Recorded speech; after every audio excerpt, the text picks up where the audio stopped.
I normally stream on Sundays, so Fair, fair. throwing me I'm off. not. Oh, we live right now. I I will find out in a second when the chat says something. They're not saying Oh yeah, anything, so you should be good. No, we're live oh, actually. okay, good. We are in fact live. The whole conversation was going on. My That's phone fine. was going live. Oh my Welcome, goodness. welcome, ladies and Wow. gentlemen. You're here on a warm Thursday night stream, a rare Thursday night stream. Um, Definitely warm for sure. I'm here. Hope y'all had a good what 4th of July weekend. That was the last holiday. Hope you had a good that. We're gonna watch a horror movie tonight with special guest Anthony, who you Okay. may all know for Some doing certainly do. videos.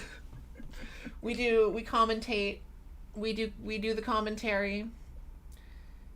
And I'm here. Let's see who's here. Hello, Yesterday Dream, Angels Art and Gaming, Red Black Golden, Snowy Yoshi, Nick Wolf, Fuel Shy, Jax, AO Productions, Andre, Abe, Yesterday. Oh wait, Mr. Duck Sauce. We got a little audience. So tonight we are going to watch Grave Encounters from 2011, which is not a movie I'm familiar with. So please explain for the class. Yes. So when you asked me to come on and bring a movie with me to show that was free, I thought at first, oh, Evasive, talks about all these really good movies and stuff. I gotta find a really high quality film to like impress my fellow YouTube peers here. And so I was going down the list of high end, artistic, clever films, and then I realized I could just fuck with you with a really ridiculous movie. By the way, is swearing? Yeah, is that okay? you can I'm not say sure. whatever. Okay, awesome. Yeah. Cool. I could just mess with you with a really goofy, over the top horror film. And that, So, that's you say high quality films. I don't know what you're talking about actually, because 90% of the video movies I make videos on are varying degrees of hot garbage. I mean, the artistic merits of Chuck and Larry, obviously, Oscar bait film, along with actual Oscar bait films like. Yeah, where's Oh, I God. have a video coming out tomorrow actually. I have the DVD for it right here. Oh my goodness! Wait, what? Actually, what is that? Oh, Lesbian Vampire Killer. Oh Yeah. God. That There's is like one of those films that like emerge from like my memories of high school, and I'm like, was that real, or did I just dream of it one day? It was real, like, and I just finished a whole video on it. The behind the scenes stuff that I dug up. They shot a lot of behind the scenes material. They really thought this was going to be something. they really thought that the documentaries on the DVD would like really sell the. Yeah. My favorite thing is at the end of the movie they tease a gay werewolf sequel that obviously never happened. You see, that sounds like a better movie, honestly. Yeah, I'm just like, We need more gay werewolf movies. they could have done a gay werewolf movie, but people weren't willing to come out and support lesbian vampire killers, so they weren't gonna. They couldn't make gay werewolf killers either. Well, the question is: Are the werewolves the gay killers, or are they killing gay No, werewolves? they're killing gay werewolves, and they even okay. hint at it in Lesbian Vampire Killers. James Corden at one point, he's like, next thing I know, I'm gonna get bummed by a big gay werewolf. I swear to God. You see, the only reason that holds me back from revisiting that movie is just James Corden. Like that's the one thing where I'm like, if he wasn't there, I'd be more willing to dig it up because I've dug up some worse films than that probably and revisited them. He is aggressively straight, and I think it's really telling that James Corden. I explained this in the video. This is the only movie he's ever been in that he has made jokes about. Like, he was in Cats. Yeah. He was in the Emoji Movie. He was in The Prom. He was in that Cinderella one that was like the Amazon embarrassing. Cinderella movie. He's in so many bad movies, but the only movie he ever like made jokes about on late night was Lesbian Vampire Killers. That's wild to me because you would think he'd have a little. I mean, then again, it's James Corden. He has no self-awareness of really I laughing think himself. it's more so he he feels like he's allowed to make fun of lesbian vampire killers because other people in it did not have much of a career, except for him and James Horn. That's fair. Why did I always think, and this is gonna sound really stupid, why did I always think that Elijah Wood was involved in this movie somehow? Why is that? They literally, in my audience, jokes about that because the main character looks like Elijah Wood, but it's not. His name is Matthew Horn. And Elijah Wood's been involved in a lot of strange horror films. I feel like him and Daniel Radcliffe had their big fantasy bucks early on in their career, and then we're like, I'm gonna just play weird little gremlins for the rest of my career and enjoy it. Yeah, we were talking. I mean, I can go on, but like Danny DeVito, the video that I'm working on, I found some like weird lost media relating to him and horror movies, which is like part of what's cool about making this video is like I'm digging up weird shit that no one ever talks about. In the late 2000s, like 2008, 2009, Danny DeVito was like, I'm gonna like make some horror movie short films. So he started a website called bloodfactory.com, and he filmed 13 short horror movies. And they had like, his daughter was in one, Charlie Day was in one. Great. Like, he had Always Sunny cast members in these shorts. But the website that these were hosted on ran on Flash. I knew there was going to be a but somewhere. I knew there was going to be like the catch where I'm like, you can't watch these actually because they're all gone. Yeah, clearly they were forgotten for a long time. Like I found old, Reddit posts and stuff talking about them, and the people who watched them they were just like, that's interesting. I don't know why. Like that's fascinating because they're like 3-minute long shorts. They're like not very long. But yeah, 10 of those 13 are lost. The only 3 that you can still find, you can only find because someone uploaded them on Vimeo. But for some reason, the other 10 are missing because the website ran on Flash. So Danny DeVito has to have them on like a hard drive somewhere in his basement. Oh, exactly. He has to have it somewhere. He's got it. Yeah, I'm sure Danny has it. He probably forgot he even made them.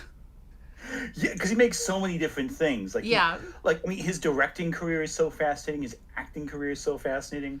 And as a New Jersey guy, like he's one of the few New Jersey actors who isn't like, because there's a lot of actors from New Jersey who never talk about New Jersey. Like they just never mention it. But like he actually like really is. Yeah, you ever been to the New Jersey Hall of Fame at American Dream Mall? Despite being as close to that mall as I am, I have never been to the American Dream Mall. Yeah, I went, oh my gosh, don't even get me started. I went to the DreamWorks water park there, oh my goodness, which is going there, popping an edible, and going to the DreamWorks water park on a school day in the winter it's an indoor water park, and they keep it at like 75 degrees even in the winter. And it's like, you go on a school day, the tickets are cheaper, there's no kids, so there's no lines. It's just like, as long as you can walk up the stairs, you can go up those water slides as many times as you want. And that's what me and my friends did. And it was You see, that just sounds like a smart idea. I never thought of it, which means I'm not intelligent enough to conceive of such a brilliant concept as that. We've been twice now. The first day we went was the day that Luigi Mangione shot the CEO, and that was not it. Yeah, that was just like we happened to plan it for that day, and then that was in the news. Yeah. And I was like, oh, okay, that's fantastic. All right. So going to the mall was the second biggest event of the day, I imagine. Yeah. And they have a slide called Shrek's Sinkhole Slammer. It is a big toilet bowl that is green. Big green toilet bowl slide called Shrek's Sinkhole Slammer. And that is the real official name for it. I have no comment on that one. Yeah. I'm just like, if y'all want to look it up, anyone in the chat wants to look it up, look up Shrek's Sinkhole Slammer. Greatest name. You won't pull up any smut. You will pull up videos of a water slide. I certainly hope so. Yeah. Wow, you guys got a lot of memberships just now. Thank you. Oh my gosh, wait. Thank you, Yell Nads. Thank you so much. I really appreciate that. Yeah, just so they in chat. Like, I oh, gotta wow. do my whole spiel. I have channel memberships turned on. They're like $3. It supports me, and you get some custom emojis that I made that are beautiful. And I'm gonna show you what those are right now. Beautiful. I got an Adam Sandler. I got a Pat. I got a young Sheldon. I got Zoe Saldana and Amelia Perez. I got Absolute Cinema. I got Rob Schneider. I got them all. God, All Rob the Schneider. titans of cinema. I got them as That's emojis. amazing. Freaking Rob Schneider. I'm seeing a lot of Shrek is Love in chat, and that's very concerning. You know what? I'm really excited for in Shrek 5 when they inevitably somehow reference that meme. Oh my God! You know they're gonna have to. Yeah, Because it'll they're be not like gonna a be able to scene. resist. It'll be like a scene where Shrek is like coming back to far, far away, and he has all these fans, and someone's gonna be like holding a sign that says "Shrek is love, Shrek is life," and then people are gonna like screenshot it and be like, "They did it! They did the meme!" I recognize that thing. I saw it on. I know that. And then we're gonna have like a whole bunch of we're gonna have like a whole video essay about how like inappropriate that was because the original meme was so disgusting. Oh my God! Thank you, Yelnuts, for another 10. That's your. Thank you so much. I really appreciate it. Heart. Thank you. $10. So nice. Thank you. I'm back. You were like the I've been real doing one well. in chat there. Very excited. Video premiere tomorrow. Also, you're making an analog horror short film. Okay, tell us about that. By the way, we are going to. So normally I give people like the first half hour to join the stream before we get started. So if anyone here is new, or you haven't been on the stream in a while or whatever, I can't show the movie on screen. There's only been one stream ever where I've been able to do that, and that was when we watched Who Killed Captain Alex. Oh my God, that sounds amazing. But every other stream I've done, like I've tried to do it even for really obscure movies, and it won't let me show it on screen. Like thanks YouTube. So you got to pull up on your own screen. I put a link to it, pinned a link to it. It's free on YouTube. Get your ad block. Get your YouTube Premium. Do whatever you got to do. Just make sure you have no ads. And this is a horror movie we are watching. I'm gonna go grab a snack. Anthony, please tell the people you said you saw this movie when it came out? Like in 2011? I saw it the year it came out. Not like Okay. in theaters or at a premiere, but I saw it when it hit streaming. Because the concept was just too up my alley not to watch. Yeah, I know that it's like a parody of Ghost Adventures. Or at least it starts that way and then it becomes an actual like horror movie. Yeah, I'd say imagine if an episode of Ghost Adventures stumbled into the back rooms. That's the best way of explaining it to someone who's never saw this movie before. So, for those who don't know, and that's almost anyone, because I don't really talk about this too much.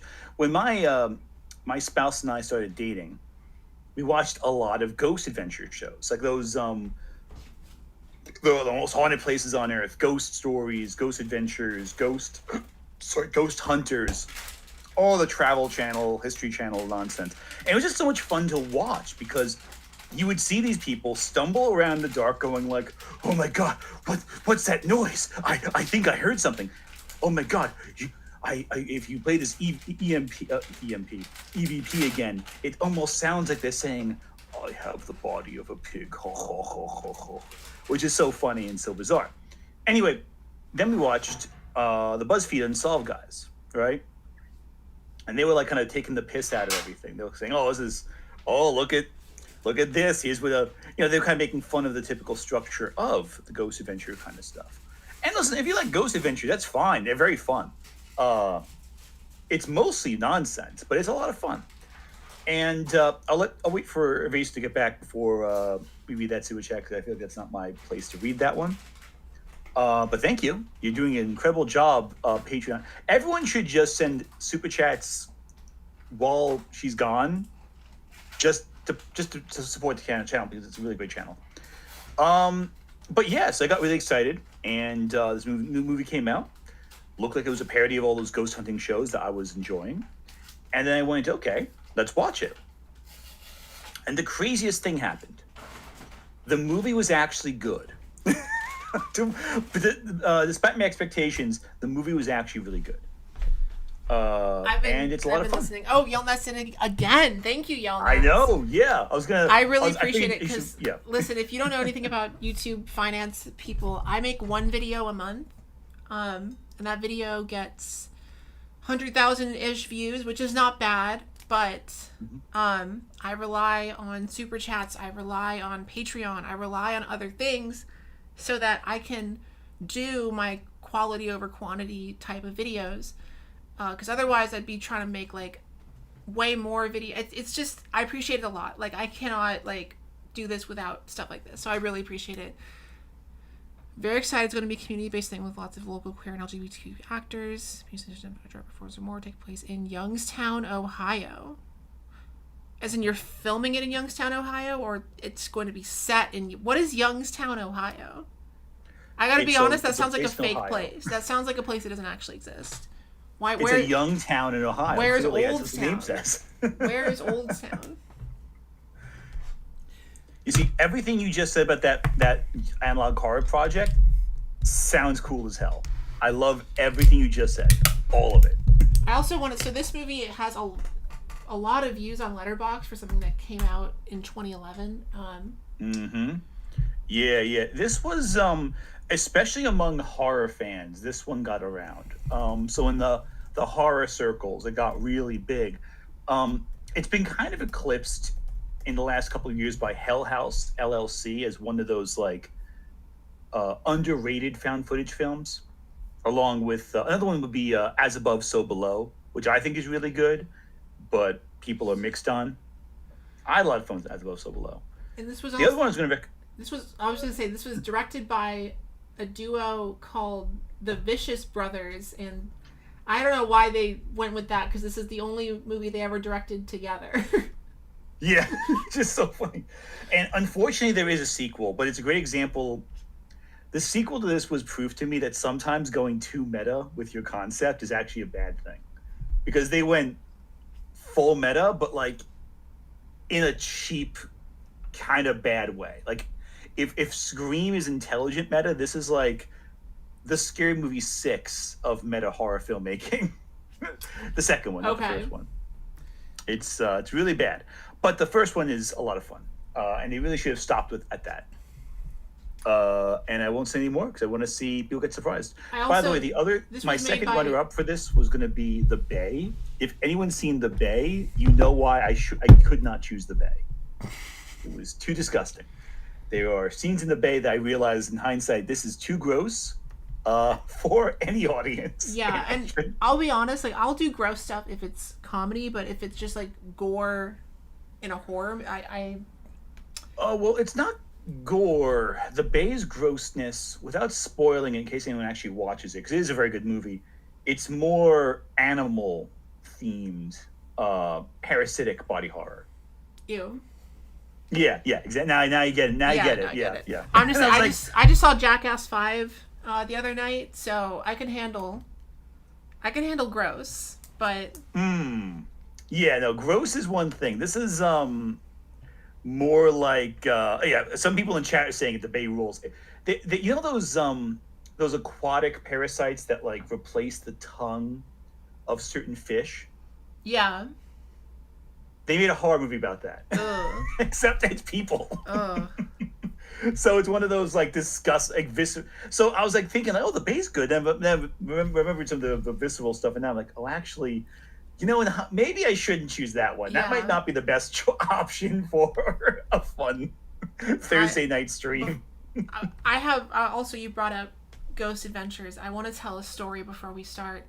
There was one time on a internship in college where I can't really say I went ghost hunting. I went on a ghost hunting shoot. I interned at the Today Show in college for a semester, and there was a day where they were interviewing. It was a show. I don't know if it's still around. It's called Ghost Brothers. Ghost Brothers. That sounds entertaining. It is. It sounds goofy. A TLC show. Okay, yeah, no, I see here. It ran for 2 seasons. Real high ratings success, huh? Yeah, it ran for for for two, was it 2 seasons? I guess it had a spin-off, so I guess it was more like 3 seasons. Yeah, Ghost Brothers. I'm gonna look this up. But anyway, they were on Today's Show being filmed about their show. Yeah, so they did a third season also. So it was 3 seasons. Okay. So this would have been for season 3. They were on the Today Show, and it was like, okay, so we're gonna go to a haunted, abandoned asylum in Staten Island. And this was what was great about this internship. I would show up and they'd be like, all right, so today we're gonna go to a haunted. Was it Penhurst? Was that Penhurst Asylum? Is that the one in Staten Island? Yeah, it was Penhurst. That's what it was. Oh yeah, that one.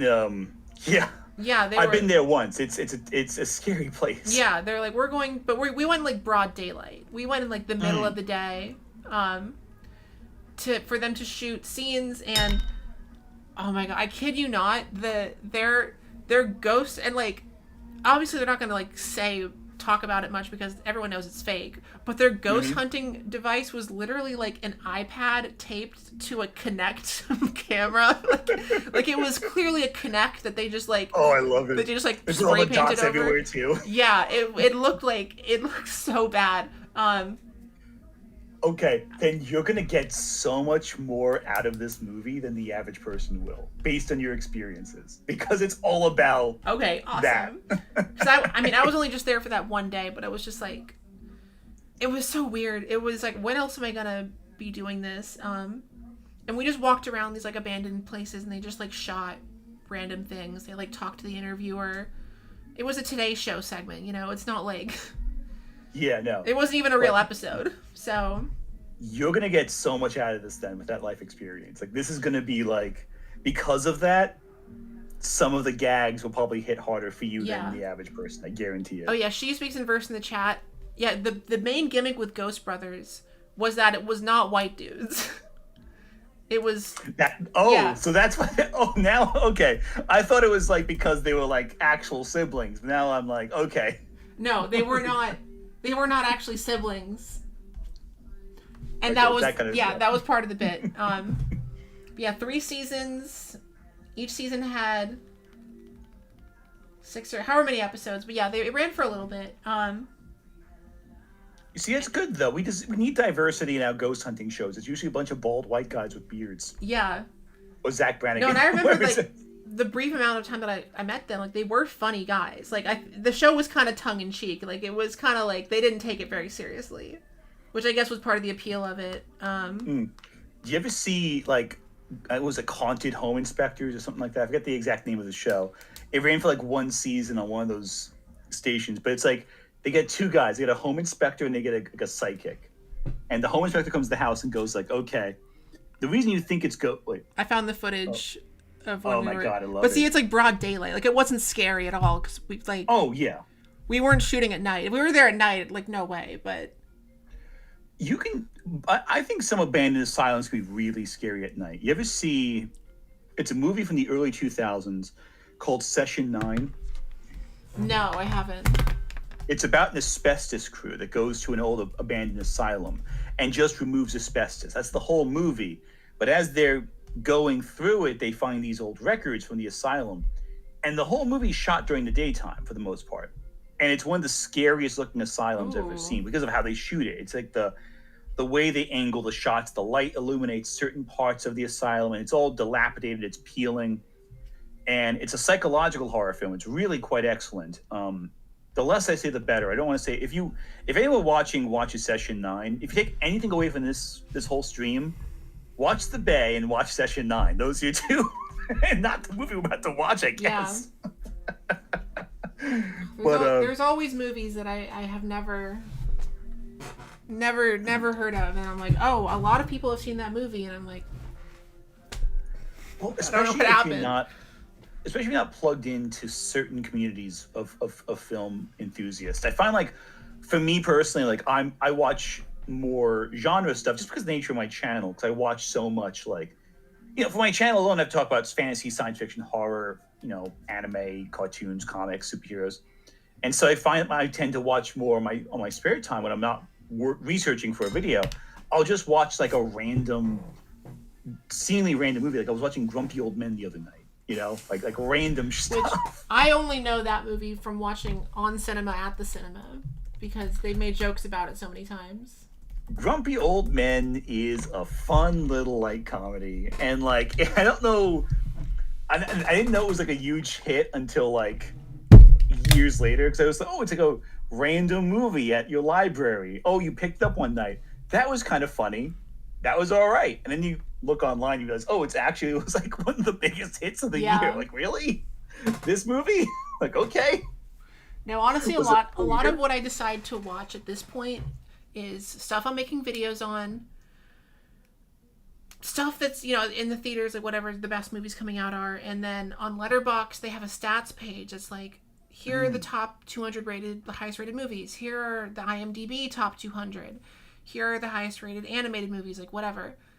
Mm-hmm. I'm like, I want to fill in those circles so bad. I'm such a completionist that I'm just like... It's so satisfying seeing that chart fill out, though. Every time. Yeah, like last year I finished watching all of the Sight and Sound magazine, whatever Sight and Sound greatest, whatever the society is. And that meant I had to watch Out One, which is a 13-hour long French film. Calling it a film is it's more like a mini series, which would be great. So it's an actual story and not like one of those like Andy Warhol like 72-hour footage of like the Empire State Building. I mean, there was an actual story, but it was the plot of like a weird movie that was stretched out to 13 hours. So like you don't even meet the main character until an hour and a half in. Like it's not until you get 90 minutes in that you actually meet the main character. Yeah, because they spaced it as if it was a normal movie that was just stretched to a ridiculous length. It wastes so much time. We gotta get this started. There was one French film. I watched it in high school. Oh, no. Oh, yeah, no, totally. Sorry. Yeah, let's get this started. I can babble endlessly until the end of time, but I feel like if I keep doing that, you'll never get the movie started. Yeah. Let me just give my internet a chance. I'm very prone to yapping. Okay, yeah, no, it's fine. All right. So 100%, let me 100%. go grab my thing. I'll be right back.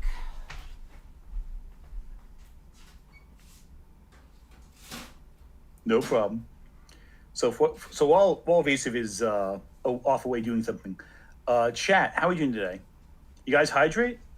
If you guys are timing your edibles to properly enjoy the film, you really should have started about 4 minutes ago. So you're a little behind schedule on that one, I'm sorry to say. But if you're not consuming that kind of potent potables, then I do recommend pouring yourself a glass of water, unclenching your jaw, straightening up your back, and you're doing a good job today. Whatever it is, you are doing a fantastic job. I hope you know that. Yeah, you specifically. Now, don't fucking shake your head. You're the one. I'm talking to you right now. You're doing a great job. You, the one person specifically I'm talking to. You know who you are. You know who you are. I hope so. Unless your crippling self-doubt about that situation is avoiding that, which is possible. I just noticed when you said that. Right. When you said that, the stream kind of glitched a bit. You look like a mess of pixels. Saying the unclenched jaw part. The one person I was telling that to didn't want to hear it, I guess. Let me see if I can hold on. I'm gonna adjust the settings on this. All right, let me open up your link as well on my end. So you can time it correctly. There we go. Okay, I was gonna see if I could lower. Cool. I was gonna see if I could slightly lower your camera quality and see if that made a difference, but we'll live with it. It's fine. If it works, it works. Sounds good. And I'm seeing some people timing out their edibles for this properly, and I told them they should have done it a few minutes ago. See, I can't do edibles. For this kind of thing. I can't pair edibles with horror movies because If I do too much, I'll get freaked out. I was talking to one. I used to work for this one horror website, and one of the senior editors there took an edible while watching Skinamarink in the theater, and described it as the worst experience of their life. Yeah, I heard. I feel like that movie is designed specifically to. I heard that movie was like rage bait. I heard that movie was like that specifically. Yeah. They tricked horror movie people into coming, and then they're like, "This is it." Like, it's a weird one. I don't know if I can ever recommend that one to. It's not like with David Lynch where it's like, oh no, this is a really good movie. It's surreal, but it also has some scary bits sometimes here and there. This is just a weird esoteric. You have to really be in the specific mood for it to even put it on. Like, if you're not in the mood for it, don't even try. You'll hate it. Where's my camera down here? He did a short film, I think, that same director. It's like only 20 minutes long. And I think it's more satisfying because it's like, it starts to end. Oh, I just lost your video. Oh, okay. So that's to try and like, no, we're fine. I just turned off my video for connection. Oh, okay. Gotcha. Okay, wasn't sure. But if you have the stream pulled up, you can still. A few people in chat really love Skinamarink. I'm actually impressed. There's a movie for everyone. Yeah, I mean, I like it, but like, it's definitely a one and done for me. I liked Skinamarink, but I didn't like. I know someone who walked out of the theater. What was it? The other one, that sound one that came out just recently. Undertone. Yeah. I know someone who. What was that? Sorry. I know someone who saw Skinamarink and like walked out of the theater like 30 minutes in. Like did not even finish the movie, just like left. You're coming in a little garbled. I'm not sure if that's. Internet, please don't do this to me right now. I'm not sure if you can hear me. Yeah, I can hear you.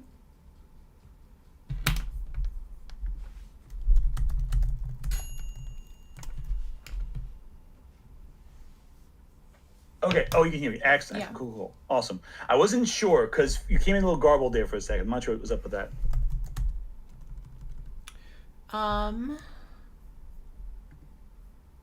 You actually just. Okay, I'm switching for the microphone. Oh, some of these chat comments are really nice for that same week. Sorry. Oh yeah, I was gonna say thank you, Yellnats, again for another $5. Drinking/smoking game where every time a ghost is sighted, I donate $1 to one or both the GoFundMe's in the description. I don't know how many ghosts are sighted. You know, I think most of the ghosts are just implied. You're gonna be giving a lot of donations second half of the video. Okay. All right, let's get this started. Thank you, Yellnats, again for another $2. Thank you, Yellnats, for bankrolling my whole evening. I appreciate you so much. We got to get started. We're 8 minutes behind, so we got to get going. I'm gonna say 3, 2, 1, go, and then we're gonna go. And if you get off track, just use the timer. Cool, awesome. Coming in now. All right. Okay, are you ready? Is everybody ready?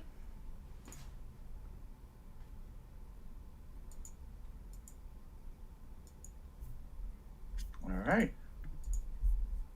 All right, I'm gonna start the countdown. If you all are ready, in the chat say that you're ready, so I know you're ready.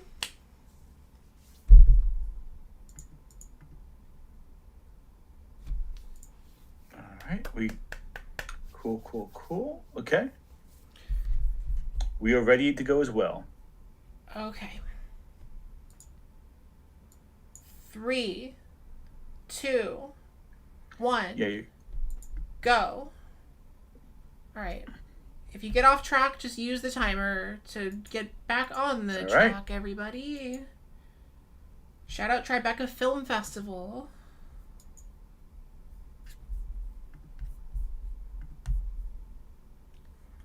Shout out. Yeah, I'm having a hard time hearing you for whatever reason, but I'm going to just assume it's the connection acting up again. It'll be good. Yeah, the people can hear you. You can still be heard, so if you need, like... Oh, excellent. That's all that matters. That's good. Yeah, We'll just be traveling blind the whole way through then. that is totally fine.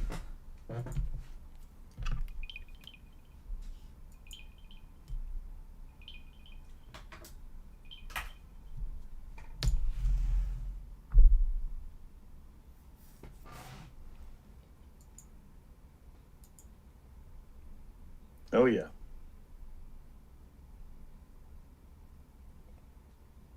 But do you do coffin flip? That's the question. Who's coffin flip from? It's so familiar. What was that a reference to?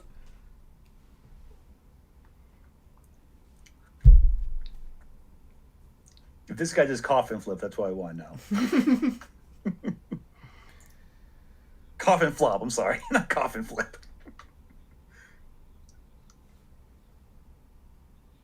Do you think he has enough buttons unbuttoned on that shirt?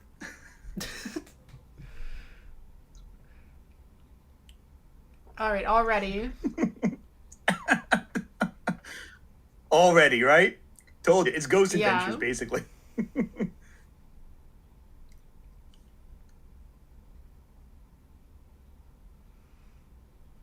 Not gonna lie, I do like her goth style though. I think it's really cool.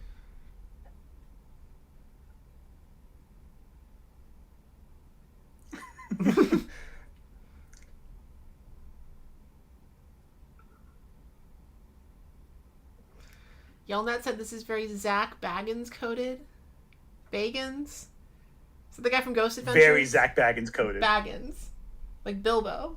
Yeah, it's the Ghost Adventures guy. Yeah, he apparently went like blind supposedly over like ghosts possessing him. I don't know. Maybe. Hate when that happens. Yeah, when ghosts like mess with you.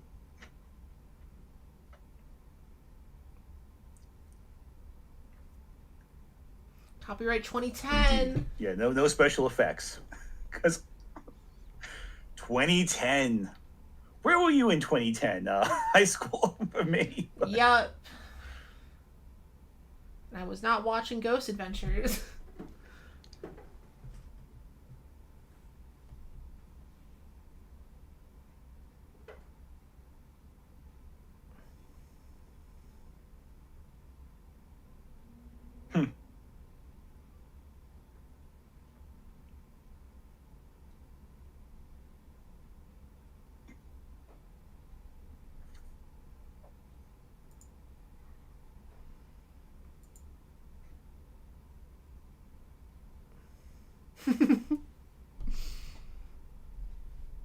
So you mean when I was saying that the Penhurst thing would be like perfect experience?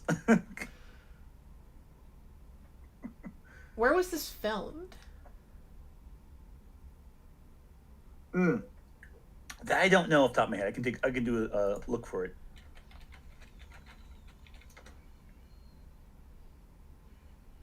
Canadian. So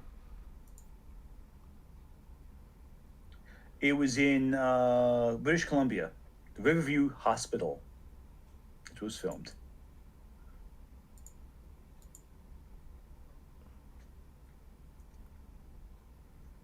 Canadian horror is great, though. Those Canadians have some really good horror films.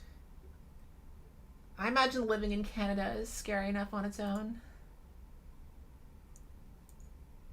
A little terrifying, right?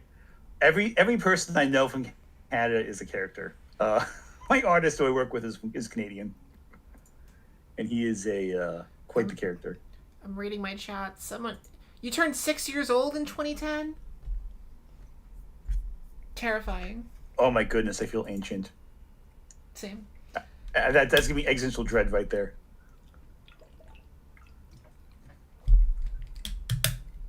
What gets me is when I have someone in my chat that is like talking about like film school, and I'm like, "Oh, when did you go?" And they're like, "Oh, I'm in film school right now." And it's like, now? Mm-hmm.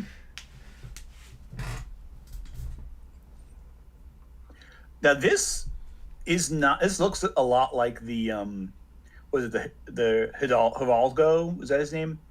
Footage from the one asylum. I think Penhurst actually. Yeah. I think it's designed to look like that, but obviously it's not. It's not that at all. Obviously.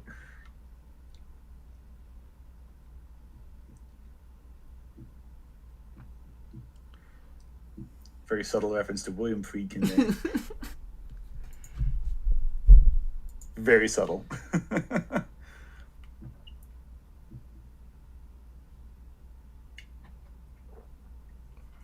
It's Christopher Lee looking. We got any major advocates of the lobotomy in the chat? A lot of lobotomies in this movie. There you go.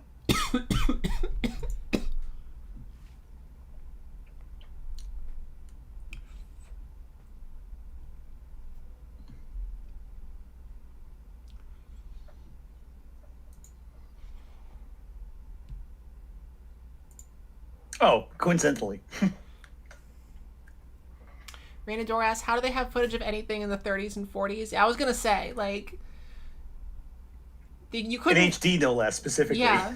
Well, that wasn't H. That didn't look like HD, but it looked very like high quality cameras. It looked like camcorder footage. And it's like back then they were still using perfect lighting. They were using film. You couldn't shoot in the dark. No, you couldn't. Did they have the crank cameras back then? When did they stop using crank cameras?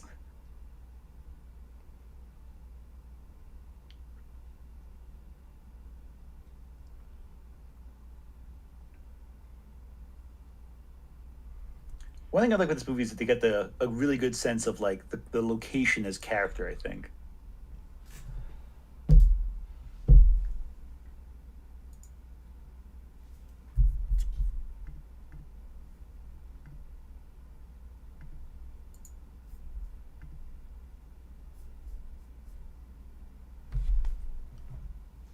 The spikiness of this man's hair.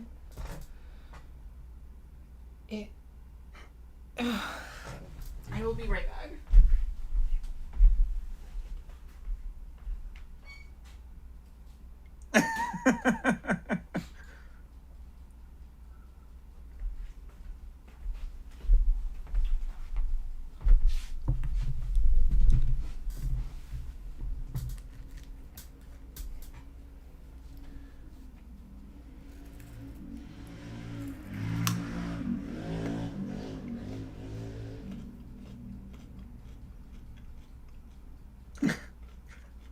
Riveting stuff there, buddy.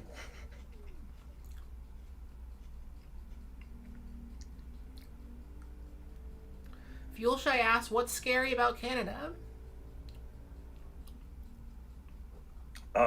Moose. Cold. It's very cold. Moose. Moose are scary. Yeah, moose. Mooses are scary. Yeah. There were a few serial killers in Canada. I mean, a couple, I think. I'm more scared of how vast Canada is. Like, Canada is so Cronenberg? big. Canada is so big. Oh, yeah. It's like Russia, where it's just like thousands and thousands I was miles. talking to some. Oh, yeah. And almost all of it's on, like, below a certain, like, longitude line, which is crazy. Like, there's the middle of Canada, it's just woods. Like, there's almost no one there. Scary. It's like, people make a big deal about the Appalachian Mountains. Nah, Canada's way denser than that.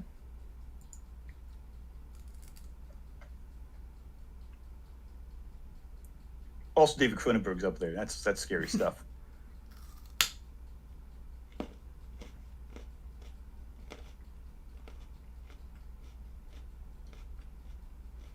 Some poor art PA had to write all those lines. Yeah, on the wall. he was writing his poetry. Yeah, he was bored. He had a lot of time in his hands. He just wrote on the walls. That's what's scary about that. Didn't give him paper. Yeah, chat. Watch session. Pair this with Session 9. It's a great double feature.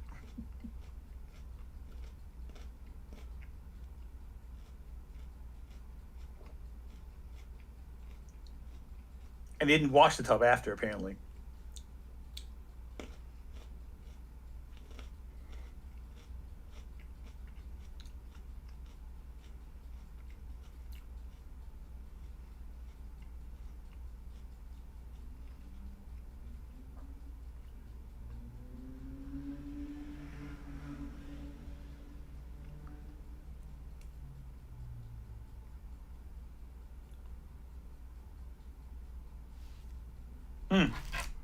Foreshadowing.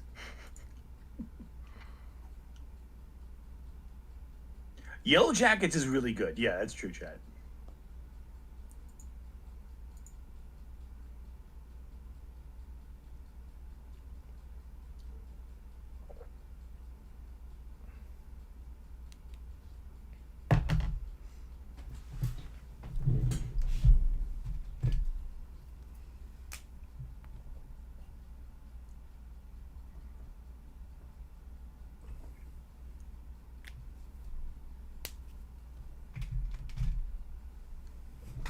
Hmm.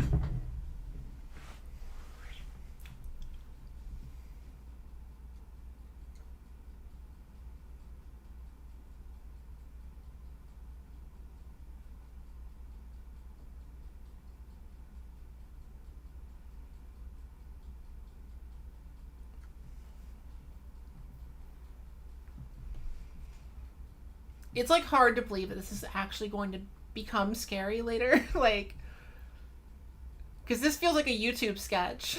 What was that? Sorry. I was saying it's hard to believe this will become scary later because this feels like a YouTube sketch right now.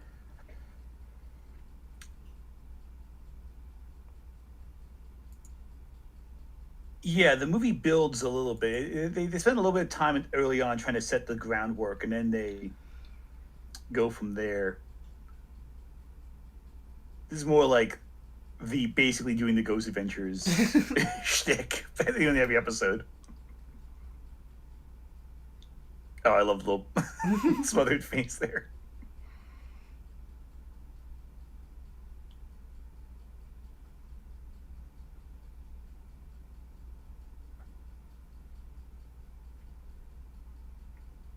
Hmm.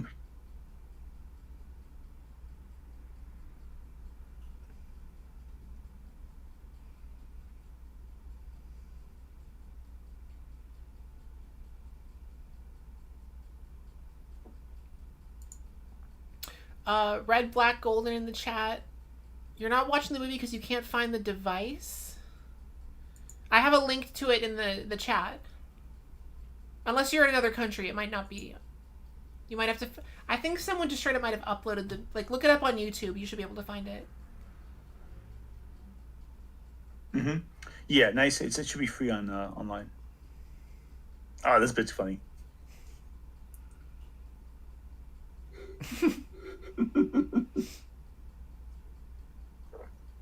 No, not really.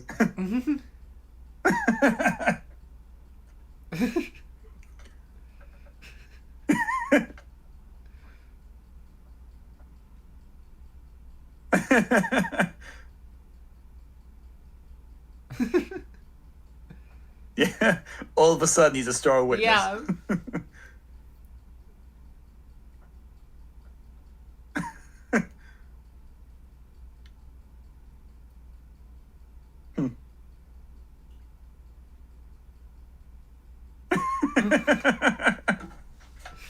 He pointed to a window. He's not even good at his own job. Yeah, just randomly. It's like, oh yeah, I saw him right there. I can tell you where specifically. $20. I went inside the building too. It's amazing. A couple bucks, suddenly you're a star witness. It's great. Houston Gray. No Oh relation. God, this fucking He guy. looks like Morpheus. Oh my God, he looks like a cross between Morpheus and Eric Roberts. Yeah, he does. God. Eric Roberts, if he was Morpheus. God, that's cursed casting if I've ever thought of it. Jesus. Oh, wait. Kind of vibration.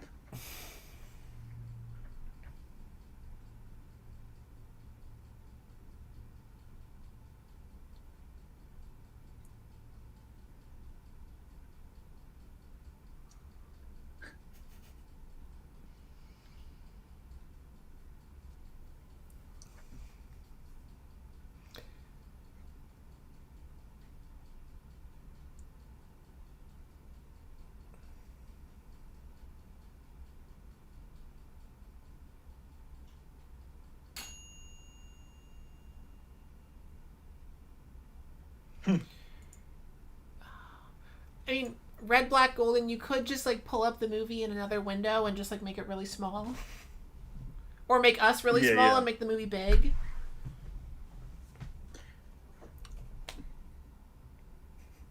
Or you have us on a phone with the other ones on the monitor.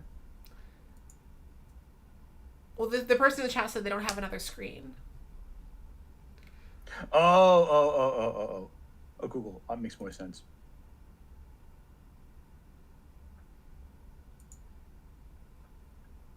I do like that they show them like breaking character a little bit. That's kind of funny.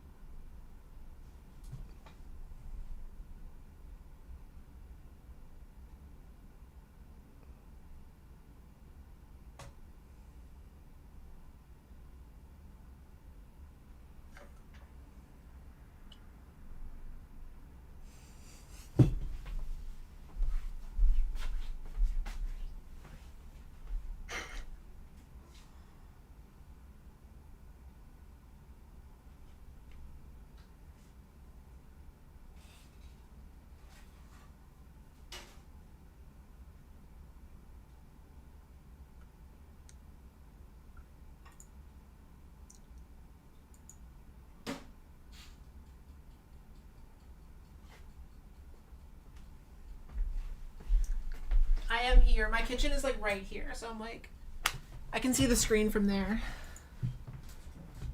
Awesome, awesome.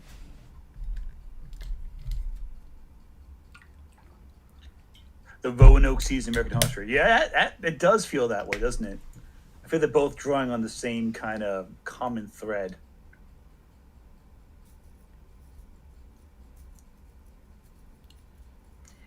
If anyone in chat's ever seen BuzzFeed Unsolved or the Watcher channel, then this should also be familiar territory.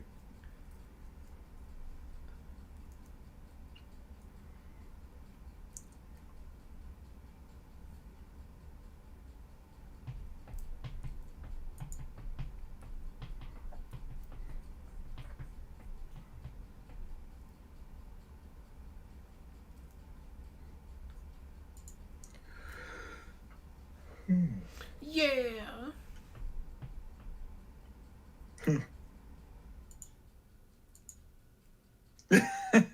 So, someone gonna jump out one of those windows? There's gonna be some jumps. Don't worry. Okay. There's some jump scares in this, I'm but like, there's only three they're of goofy enough to laugh There's at. only 3 of them, so it's not like they can kill a bunch of people. Oh, but you're not thinking about the tech guys. Oh, of course. And the psychic guy is gonna be there, I think.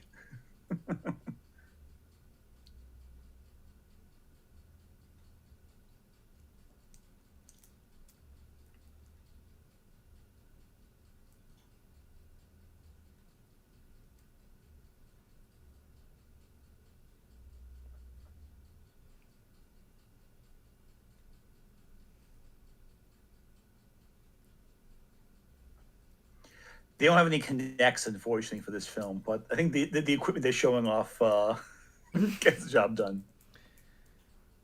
These look better than the devices I saw the Ghost Brothers using. Ghost Brothers literally had an iPad. Honestly, they're higher end. Ghost Brothers had an iPad They really duct pulled out all taped the to a stops. Kinect. Oh my goodness. Actually, a lot of these don't look too bad. Actually, I'm not gonna lie. If you told me these were like ghost hunting equipment, I'd believe it.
Yeah.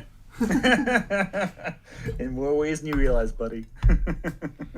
But there's exterior windows. Like, can't they just jump out the window? Oh, don't worry. Okay.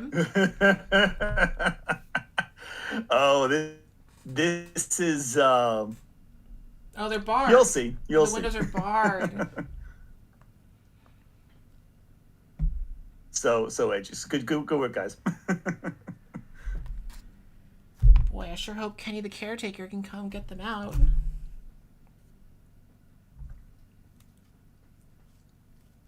This is the part where I eat my vegan chicken sandwich. They gotta do the EMPs. Gotta get the Geiger counters and your Connect cameras and all that. Who upgrading they encounters? Oh well, they gotta do something. They got something with this place.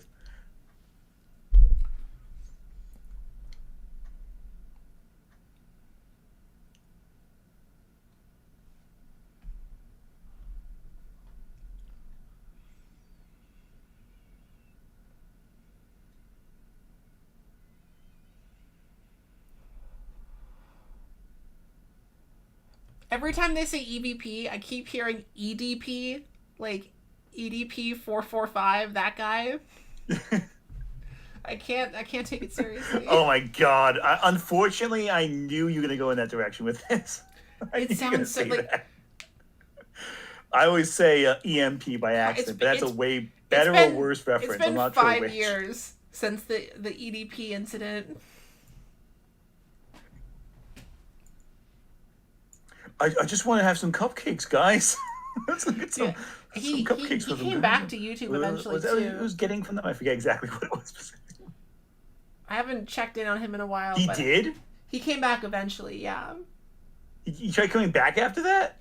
Yeah. He did a Uber Eats in Vegas for a while and then came back. Cancellation never works on the right people.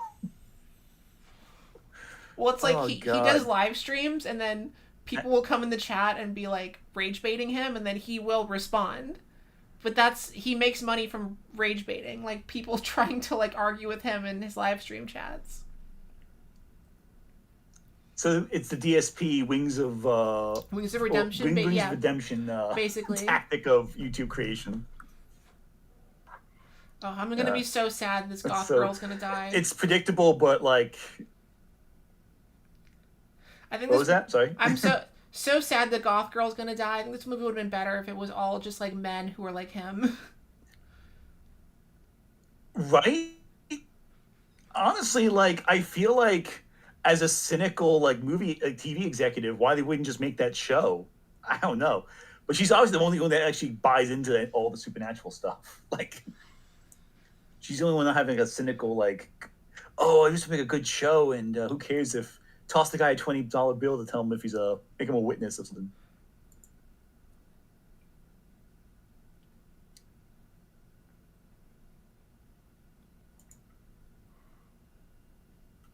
Oh, dude.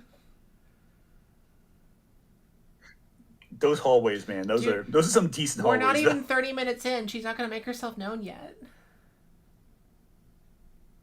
She's hasn't even said a lot, much of anything actually. She's just kind of like sitting there looking cool. And all the Zach Brannigan guy is like yapping his mouth off.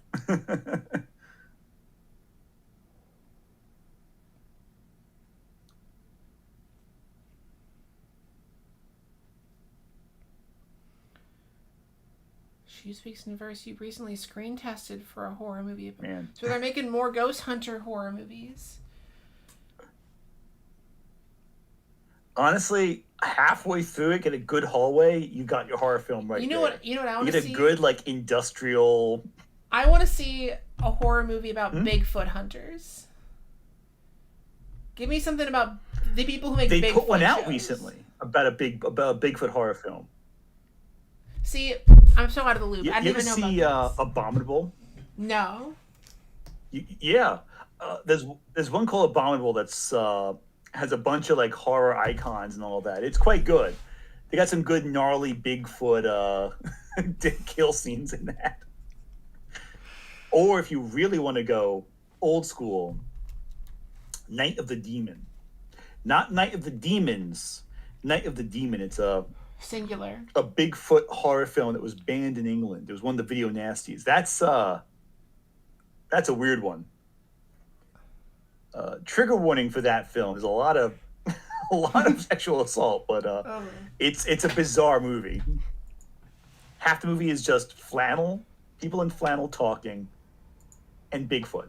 There's and Bigfoot killing people, and it's 20 minutes of people talking. Bigfoot kills someone in a bizarre way, and there's one scene where there's two girls who both hold scissors. They don't let go of the scissors. Bigfoot grabs them by the wrist and makes them stab each other with the scissors, and no one lets go of the scissors. It's just, okay, sure, why not? I gotta look this up later. Yeah. It's like there's some bits where I'm like, that's just unpleasant, but I'm like the kills are so goofy, it's kind of hard not to love that bit. It's what I heard about that movie earlier this year, Primate, about the monkey that kills people. Why does the monkey kill? There was a movie called Primate earlier this year about a monkey that kills people. Some of this. Wait. Oh yeah. No. Well, monkeys. Kind of like. There's that one that came out, Primate, right? Yeah, that's what I was talking about. Primate. Oh! I mean, because you can't garble with the first thing, so I thought you were talking about The Monkey for some reason. No. Which is a whole other movie. The whole different one. The Osgood Perkins one. I saw a bit of Primate. I didn't see the whole thing. With some friends watching it. That was fun. But The Monkey was pretty good. I like that one too. But there was no actual monkey in The Monkey. Just a monkey. All right. I want to see some scares. I want to see something scary. How soon is the first jump scare?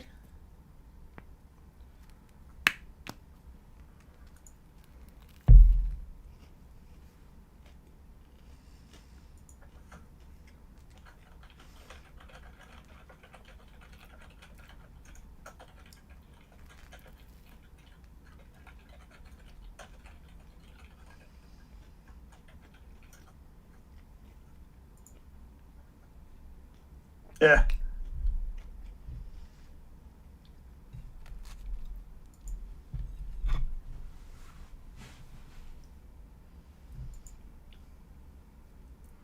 Ooh, subtle.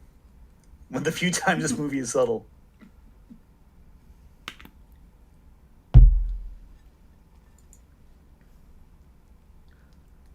Oh.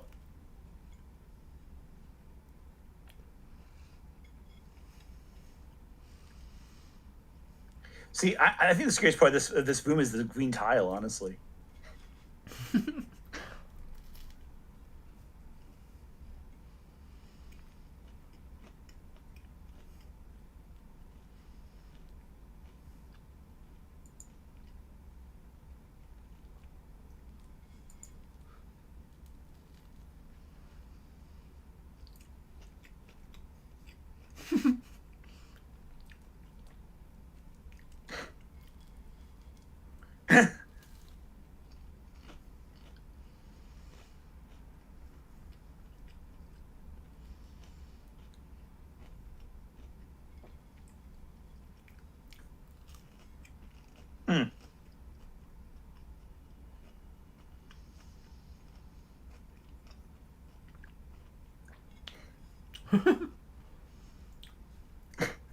I love how happy they are. Like, wait, there might be actual ghosts here.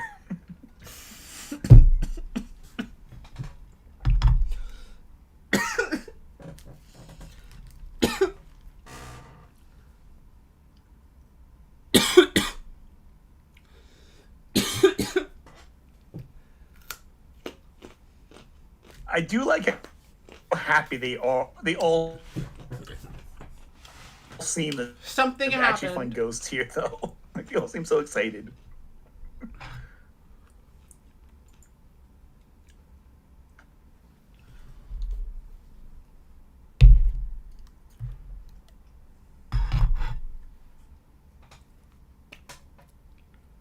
slam him as hard as you like. Okay, that's an invitation Okay. for some kind of ghost.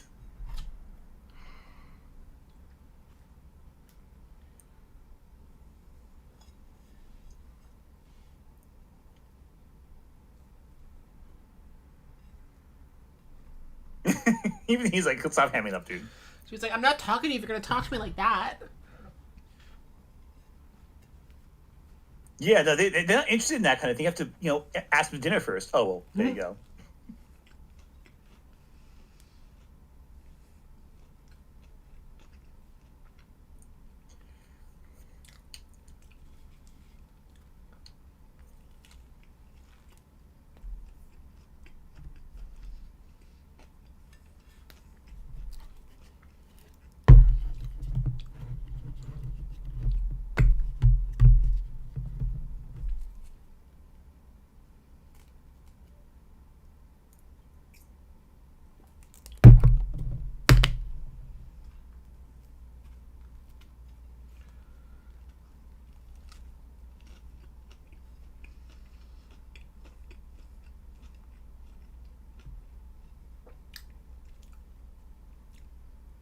Uh-oh.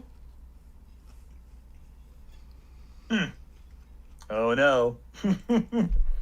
And to think, in 2010, when I was...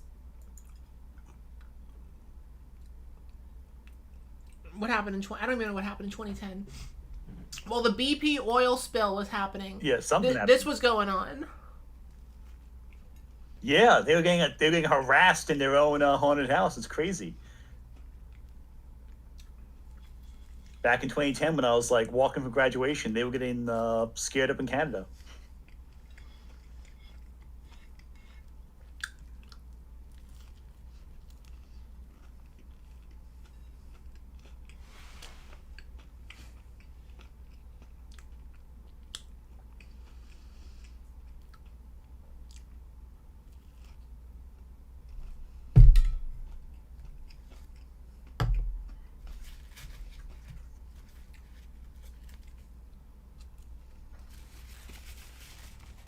Yeah.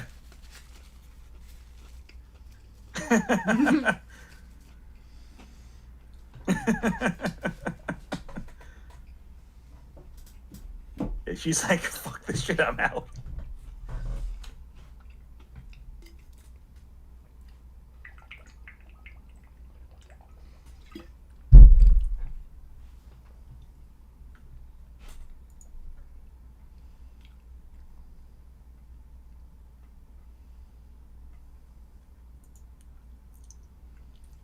Smartest character in the movie. Smartest character in the movie.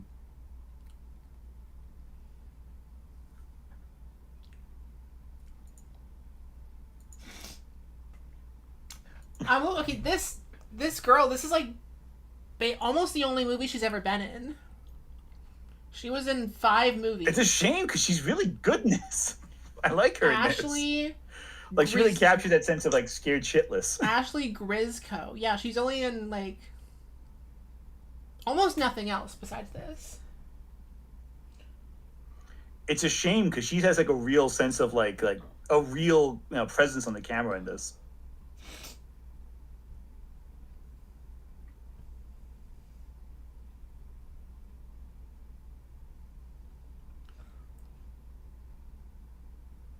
The main guy also has like not been in. I mean, none of them have been in very much at all.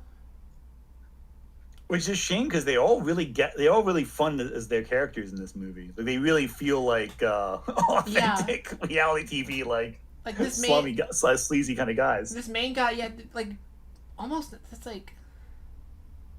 I wonder why. That's so weird. Yeah, because this wasn't like an unpopular film. Even like other indie horror directors, you think would like cast them as something, you know? Like horror actors tend to get like at least in other horror films a little bit. It's a shame. The guy who plays the spirit medium still acts like he's a working actor of sorts. He seems familiar though. Like, has he been in things that like go like? He was in 3 episodes of Riverdale. That might be it. That might be it. When I was going through Riverdale and like experiencing that He nonsense. played the Dr. Curdle in Riverdale. Was he was he the cult guy? I never Was watched he the cult Riverdale. guy in Riverdale? Okay. Chat, if you've seen Riverdale, was he the cult guy? Well, one of the cult guys. There's like a bunch of them. Oh, spooks. Spooky spooks.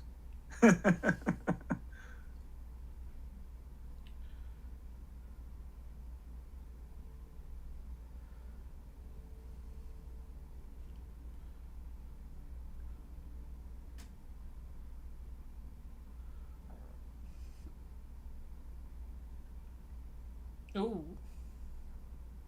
Mm-hmm.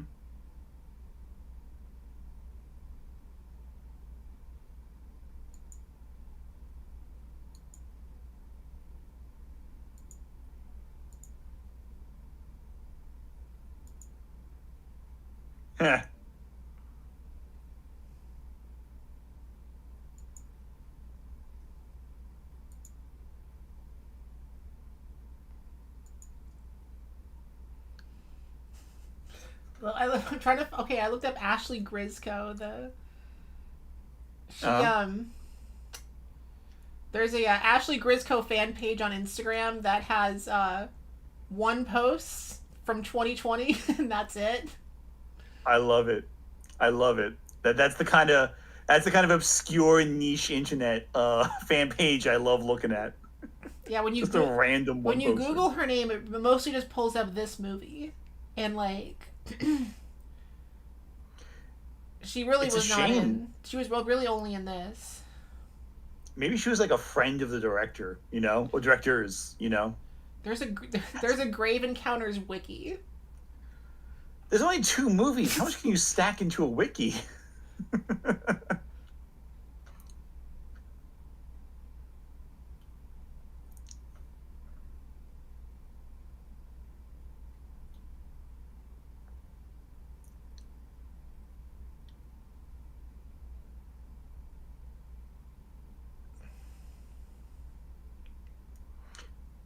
It's the same freaking conversation from Blair Witch. It's not the same fucking log. Blair Witch was the first horror movie I ever watched. Really? Blair Witch? Yeah, and it was because I was at I was like in middle school and hanging out with like other kids, and they were like, we're gonna put on a horror movie, and I wanted to seem cool, but I was like, Uh-huh. I was too scared to watch horror movies when I was in middle school, but they're like, we're gonna put on a horror movie, and that's what they put on. So that was the first horror movie I watched, and what an intro, because that movie actually scared me. That's an interesting one. I feel like I watched Blair Witch too late. Like when I saw Blair Witch, I was in high school, and like when you watch like a bunch of horror movies before then, you're like, oh, you see the things that established in other films. You go, oh, I'm used to that. The first scary movie I saw, oh, I was a kid probably. My family loved scary movies. My grandmother would show me like some movies I probably shouldn't have seen at my age. And you get used to them real quickly. Probably the first real one was Night of the Living Dead, the Romero film. The scene where the little girl kills her mom with a shovel in that movie, like that freaked me out as a kid a lot. Thank you to Yell Nats again in the chat for $5. I really appreciate it. Sorry guys, just got back from microwaving munchies. This is exactly how Zach Baggins would react if ghosts were real. Exactly.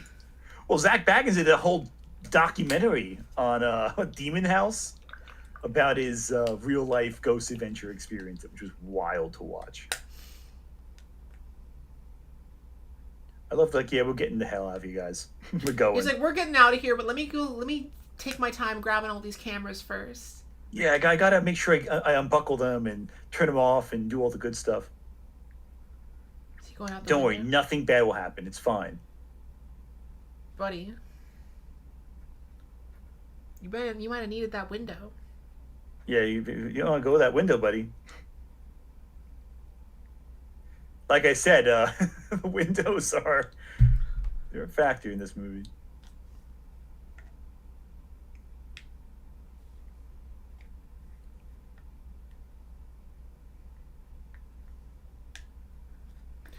She Speaks in Verses might have been. Yeah, it was more of a cult hit. Like, it didn't. It made money, but it wasn't like. It wasn't doing, like, Obsession numbers. No, yeah. And this was definitely made on a much higher budget than Obsession was, somehow. Yeah. Oh, yeah. Well, Obsession was being on nothing. Which is. But You watch Obsession and it's like, how did you make this for so little money? That doesn't make any sense. just the lighting. That movie's a masterclass in lighting. Obsession. It looks really expensive, but the people involved, almost nobody got paid. Well, there was the one art director who got Mm-hmm. like I think $7,000 or something like that, $12,000, something, nothing. And the art direction of that movie is incredible. The visual style of Obsession is Yeah, I'm sure that unbelievable. she's gonna get a lot more work, but Oh, I hope so.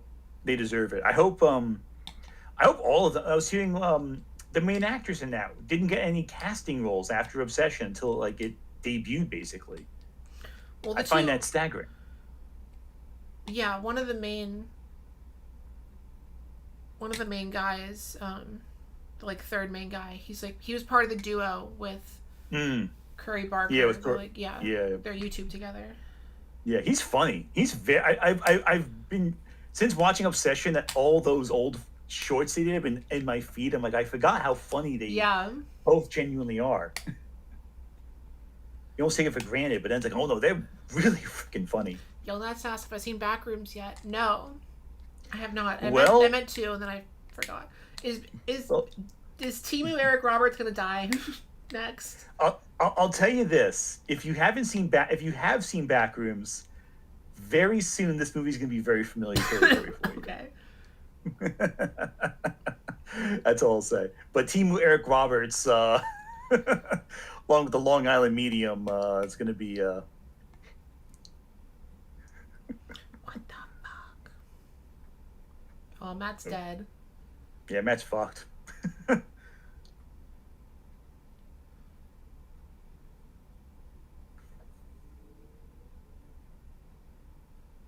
The ghost got Matt. He dropped all the equipment. That's expensive.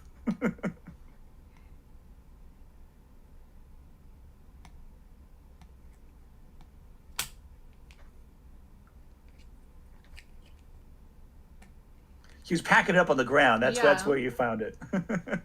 That's how you put equipment away. You throw it to the ground first.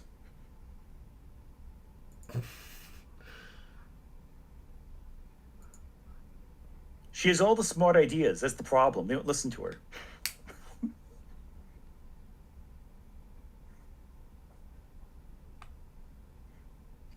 Come on, Matt. Matt, I hope you're doing okay.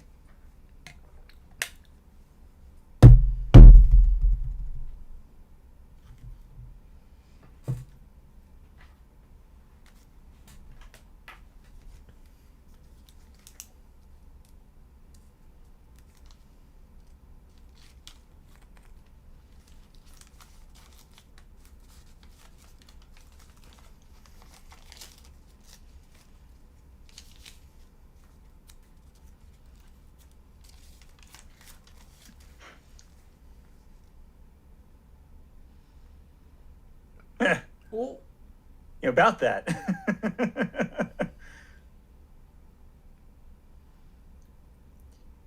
probably a lot of lead in this peeling paint everywhere. yeah. Anyone check this place for asbestos? That's the other asylum movie they have to do that in. That was a nasty fall, man.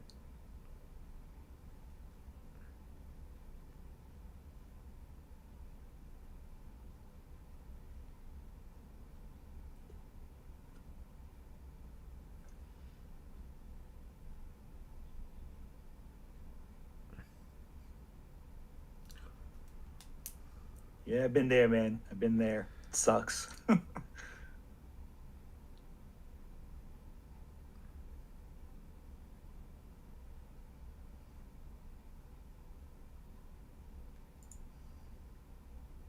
It's not gonna have any signal. Could be a sign of something.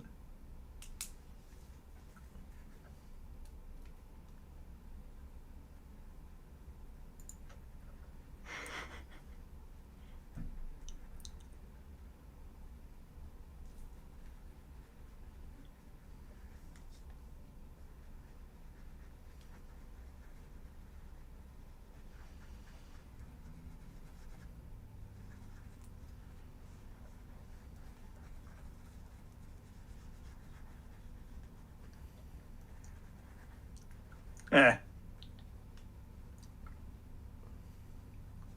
Eh. Oh yeah.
Uh-oh. Oh, they're stuck in the back rooms. It's stuck in the back room. I told you, it's the back rooms. That's just how it goes, man. That's just how it goes.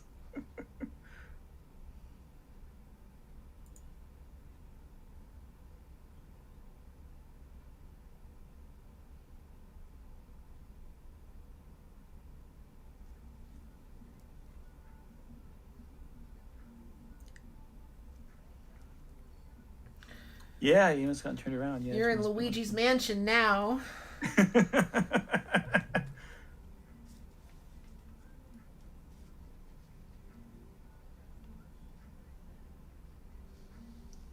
I do love a good horror film where the location is the fucking thing to be scared Yeah. of. That's always fun because you expect a killer. The You don't house is expect the haunted. building. Yeah, it's like you've seen the old The Haunting, the Robert Weiss one, right? Yeah. Yeah, yeah. Like you get a good scary location, you don't need anything else. That's all you need. A good terrifying place.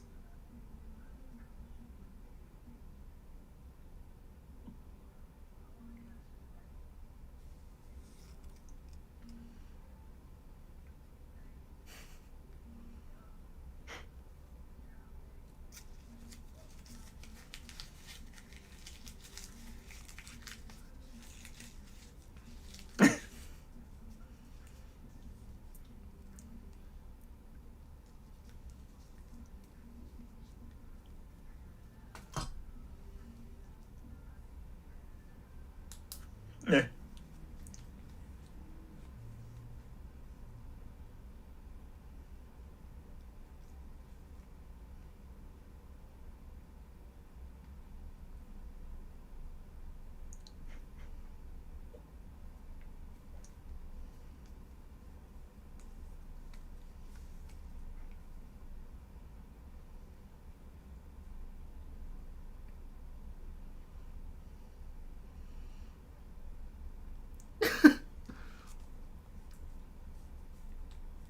Jeez. Okay.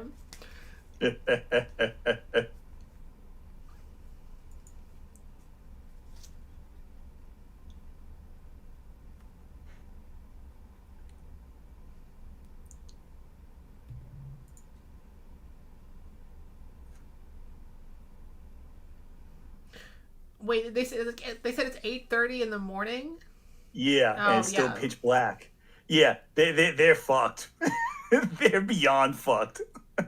Yeah, they're in. Like, it doesn't matter where they they're in go. another dimension now. Yeah, when you're saying, "Oh, the windows," like it's not gonna help them, you know.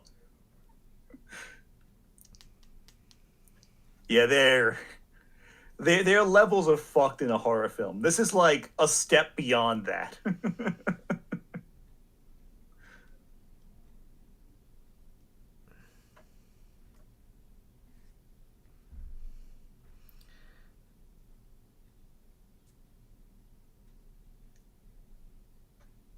Timu Eric Roberts is really trying to logic his way out of this He movie. is.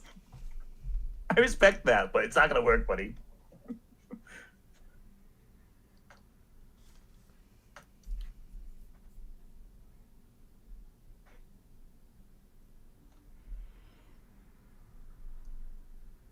I love like the little like time when the camera goes 14 hours. They've been here for 14 hours now, just like losing their God. minds.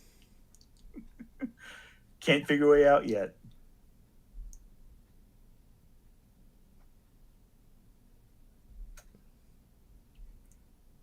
All he wants is a ghost to grab his hair. It's all he wants. Just give it to him once.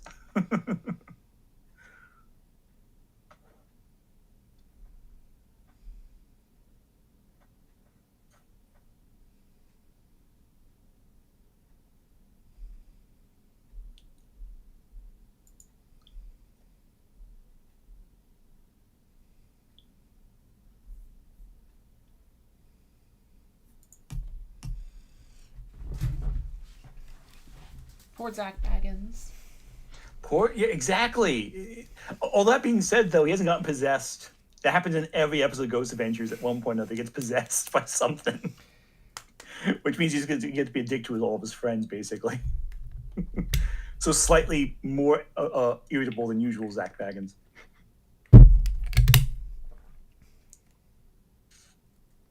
You know, Team Eric Roberts is lasting a lot longer than you might have expected. Yeah, but he's next.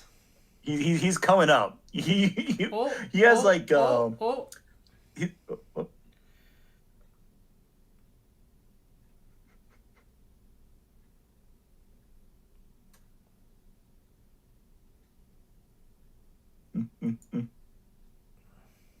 that's gross.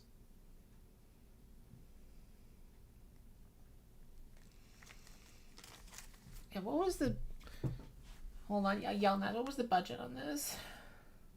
Probably, I think it's a low budget. I think it's maybe a couple million, maybe, but I'm not sure.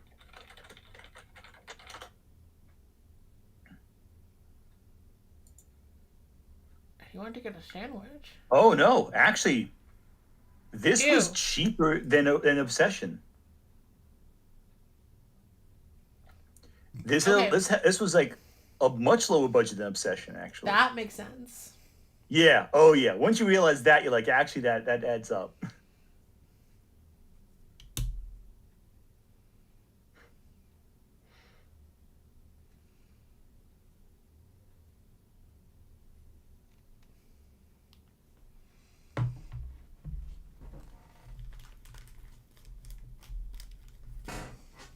And Matt's still missing, by the way. Oh, he's dead.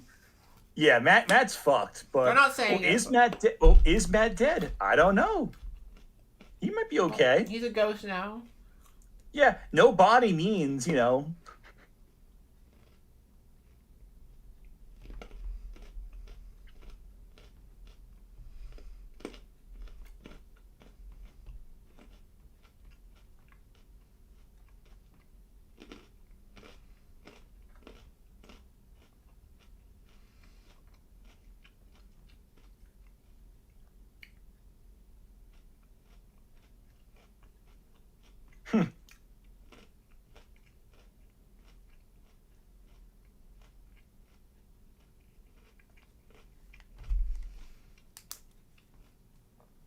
I miss when this was a comedy.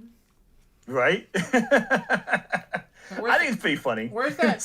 Kind of Where's that? Groundskeeper. He's looking at real ghosts outside the building. He never went inside the building. He's fine.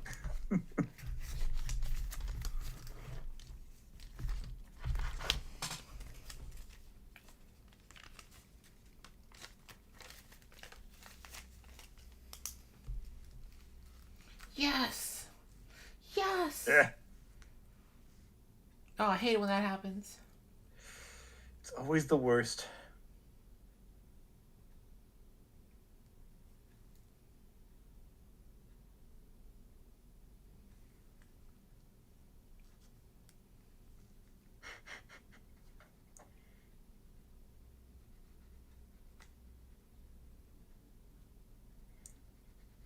When you get out, huh? Yeah.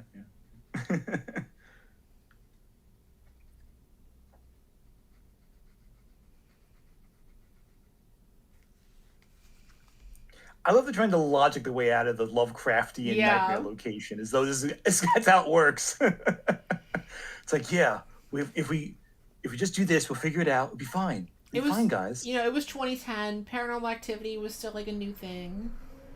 Yeah, yeah. I remember going to see Paranormal Activity in theaters, and my favorite memory of that is that there's this very large woman behind me, and she had a big bowl of popcorn. And there's one scene where someone got pulled or whatever. She jumps, dumps the entire popcorn on my head, and without missing a beat, I'm just eating the popcorn out of the the container that's out on my head. It's like, oh, okay, That's free beautiful. popcorn. Might That's as a well. beautiful story. It's great, and like she was pissed, but I'm like, no, you gave me your popcorn. I'm taking it. Did you try to take it back?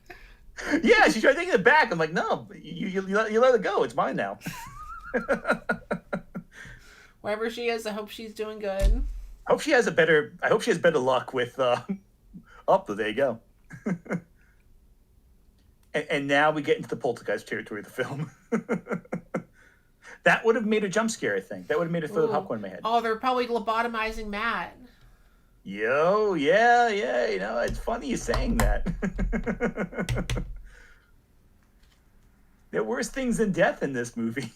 They're getting lobotomized.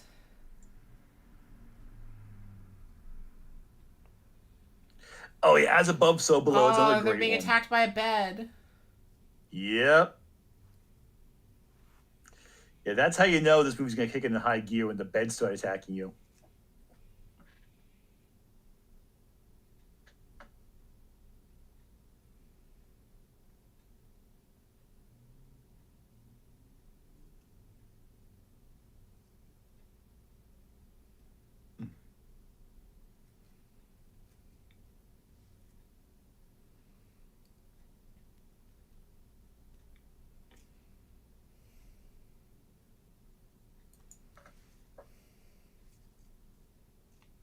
Paranormal Activity 3 is the best Paranormal Activity movie. I'm catching up on chat slowly, but yeah, you're right. That's the best one.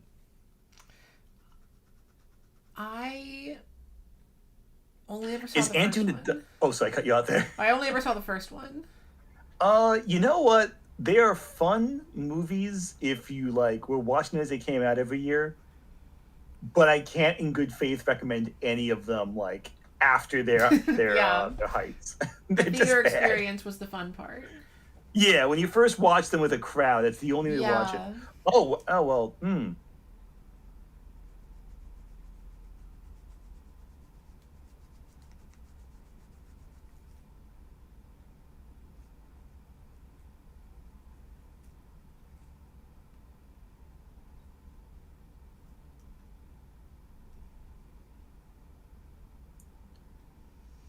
She's all right.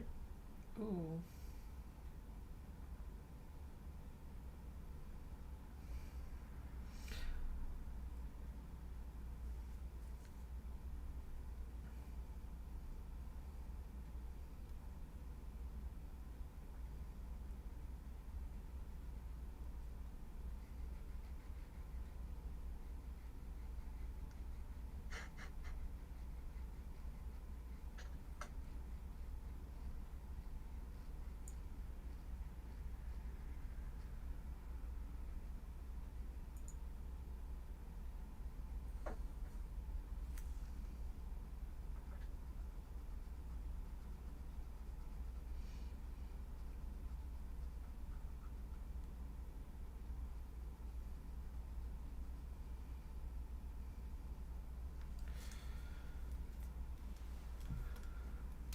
Something about this feels very survival horror video game. Right? This is very Silent Hill. I would say Silent Hill or Outlast a little bit, minus the naked crazy people coming after you. Yeah, that same kind of vibe. I never played Outlast, but I did play Silent Hill. You ever play Fatal Frame back in the day? No, but I know about it. Horror games in general, I barely played any horror games because movies I can handle just fine, but games I'm they're much scarier because you're in that position. Yeah, you're in control. If you screw up, you have to keep repeating the scary part over and over again. My buddy has a VR, loves VR and all that, and Resident Evil 7 has a VR mode.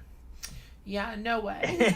That was an experience. I'll tell you that right now. That was hell. Absolutely not. Oh, there's someone. Oh. Is he naked?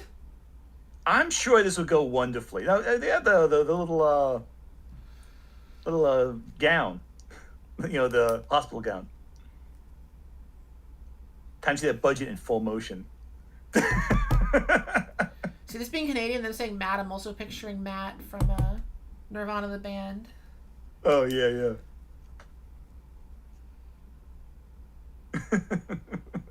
That's not Matt. No, it's not Matt. Not Matt at all, actually.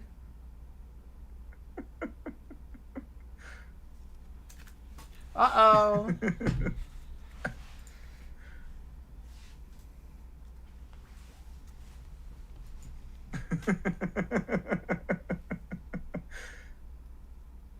I love seeing the full budget of this film on display with that that jump scare.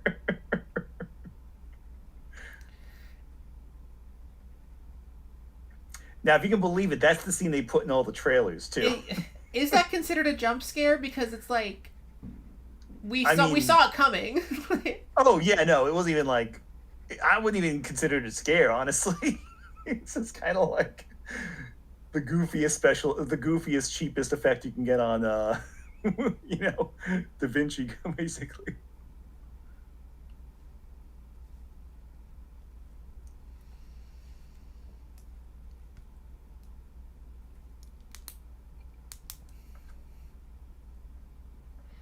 Oh, Team Eric Roberts, what are you doing? 46 hours. Jesus Christ. At a certain point, they gotta start getting a little dehydrated, I think. He missed his audition. He did. He didn't get to his audition. He's trapped in the building. He's in a pocket dimension. Yeah. I hate when you got an audition and then you get stuck in a pocket dimension. I can't say that's ever happened to me personally. I'm sure it has to someone, but not to me yet. Not to me. Yeah, can't all be lucky. Can't all be lucky and stuck in another reality. Oh, and he has no flashlight. He's just wandering around in the dark. Oh, yeah. Well, he has a hand. Someone's helping him up.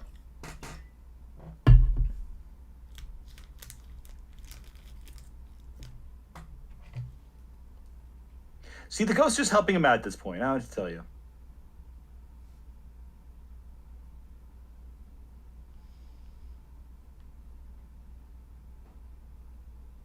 Oh. All right, this is goofy. It's now I know I had to recommend this one. That's how he gets killed? Yeah. Yeah, he gets flashed. He gets hit with flash. It was super effective. Oh, he's still alive. I thought that was going to be his death scene. Oh, it's just wait. Just wait. I think I'm a couple seconds ahead of you by circumstance because there you go. There you go.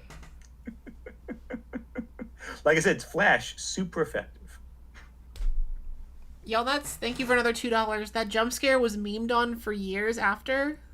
Yeah, that was another thing. It was a big meme, that one jump scare. With the girl with the scary face, quote unquote.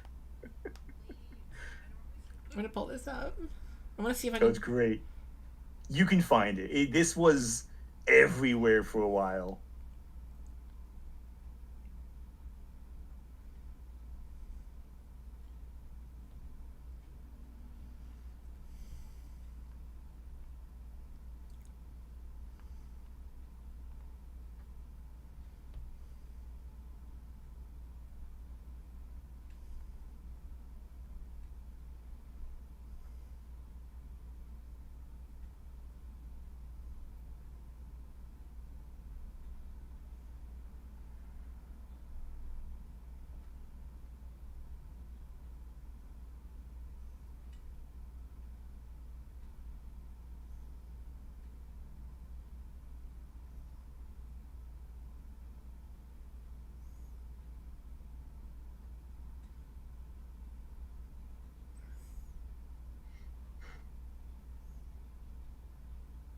I do feel this movie was a little bit of a higher quality. She would have a better character arc than slowly losing her mind. If this were of a higher caliber, and Grave Encounters.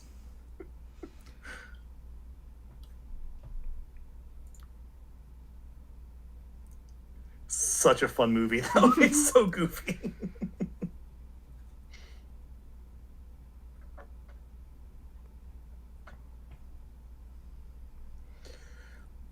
You know, the demonic laughter might be a sign something might be going a little off the rails, slightly.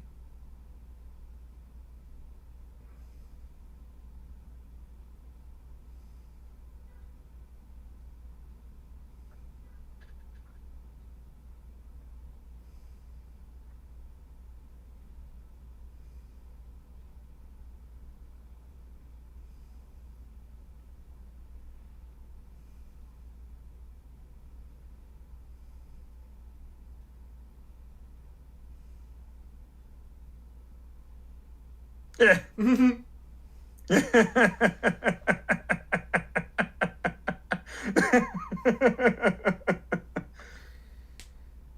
Yeah, I'm pulling up. Okay, so I'm pulling up like the Grave Encounter. Like someone made a video essay about Grave Encounters like a few months ago that has like A 300,000 few views. months ago? Yeah, Recently? people like still like as recent as 3 months ago.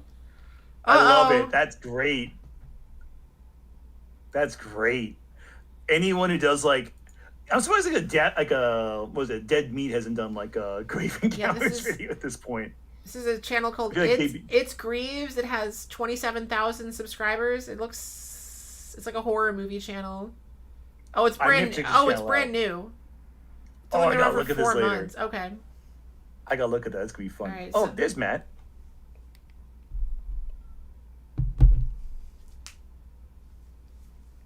Yeah, see, there he wasn't dead. He's right there. Yeah, he's right there. He's fine. Yeah, that's nothing bad's gonna happen.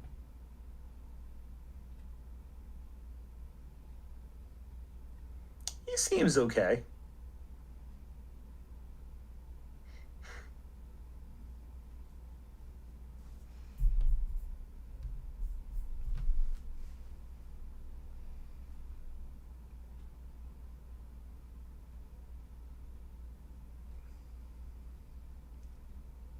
Yeah, he's fine.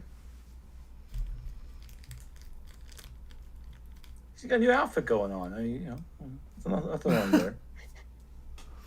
Ms. Beleda said, "And if you're not really scared, you should turn your bright ass room light off." Okay.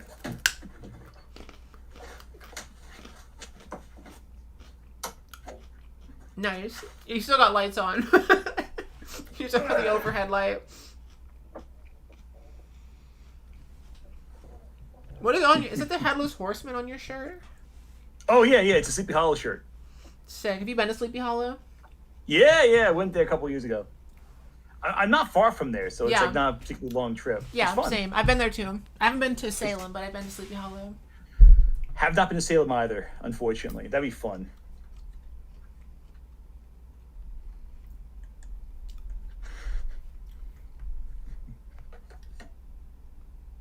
Actually, it doesn't look too bad in this lighting.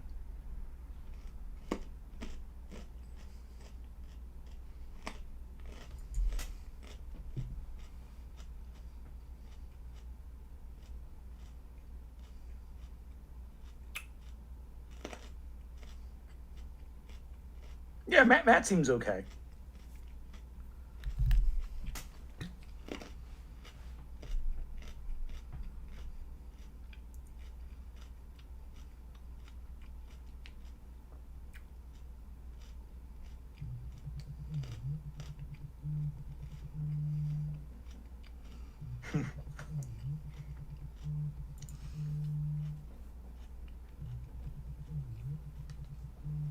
The amulet.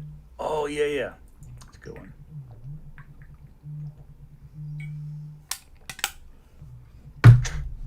Oh my Good assessment God. there, buddy.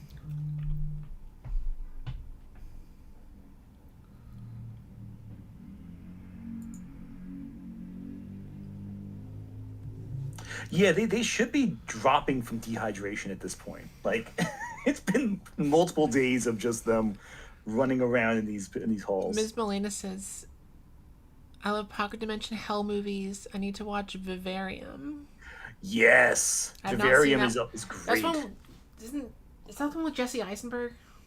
Yeah, yeah. I'm not a Jesse Eisenberg fan personally. I don't really like him in a lot of things, but he's really good in Yeah, that I one. haven't That seen one's it. a I've lot of just fun. seen the poster for it with the like upside down house. Very much in the same vein, like very like surreal location, and of course, like the ultimate one is House of Leaves. Like that's Yeah. like the one all these guys are trying Oh, to like Abe, how recapture long the were you vibe of. gone for? How long was I gone for? No, I'm talking to Abe in the chat. Oh, oh, oh, oh.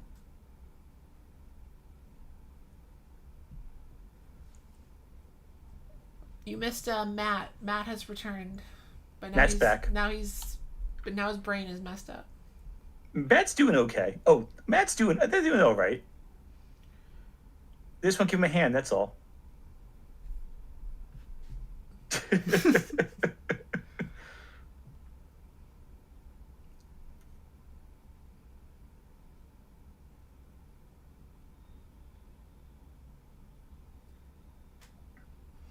Oh well.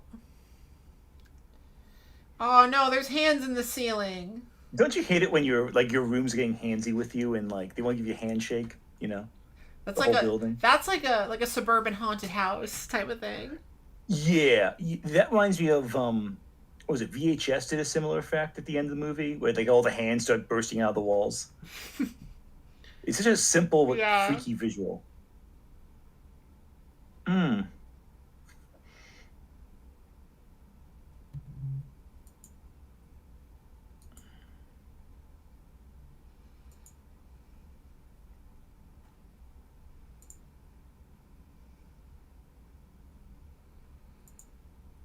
Don't I can take a nice little bath. That's You all. know, That's all they need.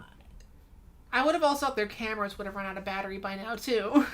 They got some good Yeah, cameras. they weren't plugging these things in. Like there's no power No, outlets. you think at a certain point they just drop the cameras entirely, but they're pretty high quality. They don't make them like that anymore. I Yeah. don't think. From 2010. Oh well, Matt, maybe don't go to the.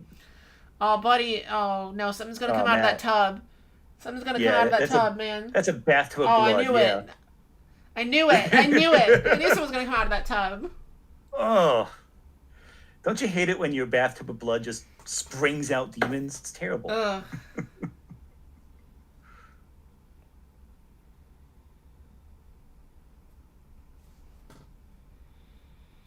And And the to think, camera's blood chat, resistant. on Sunday for movie night, we're watching Fateful Findings.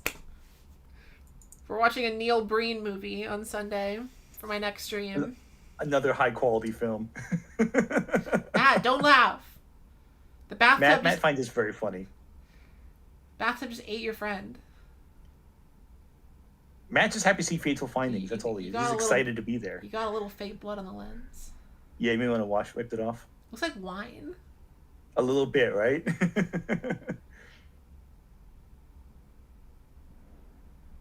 Oh, Oh, come on. You guys gonna smooth. Oh, I hate that.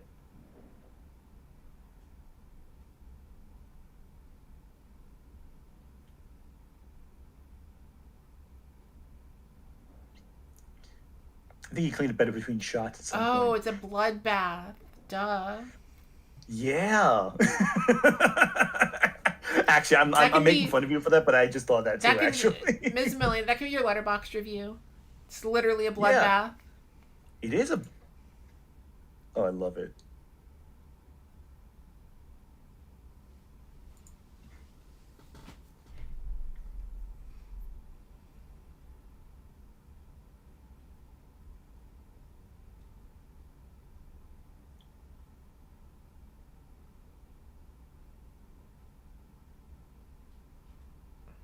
Hmm. That's not sketchy at all.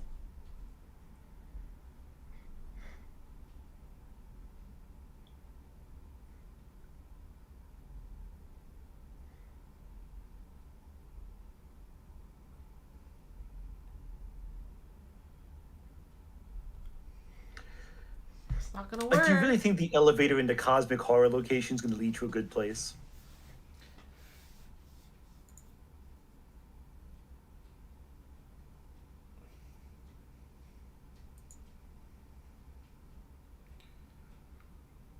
Yolette said maybe they're in a universe where time doesn't pass, so the batteries don't die. That's Yeah, deep. maybe the universe is. Yeah, That's good like point. that's a good explanation the directors would come up with after the movie is already out that they didn't think of. It's like, yeah, about that. Yeah, Wizzy did it. Yeah, that's what it is.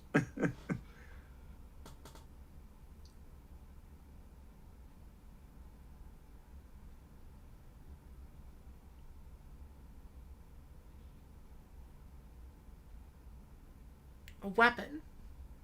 Very Yeah, Silent that Hill. very Silent Picking up Hill. a If metal only, pipe like that. yeah, honestly, like you can play. Oh, a tongue. Ew. Look up, buddy. Oh. Time to use that weapon. Did You're he not. drop the freaking bar? And that's some Silent Hill. This is very Silent Hill. Yeah, right now it gets very Silent Hill. Like it's. Oh, good, you said the bar. Good. Honestly, the hotel level section in Silent Hill 2.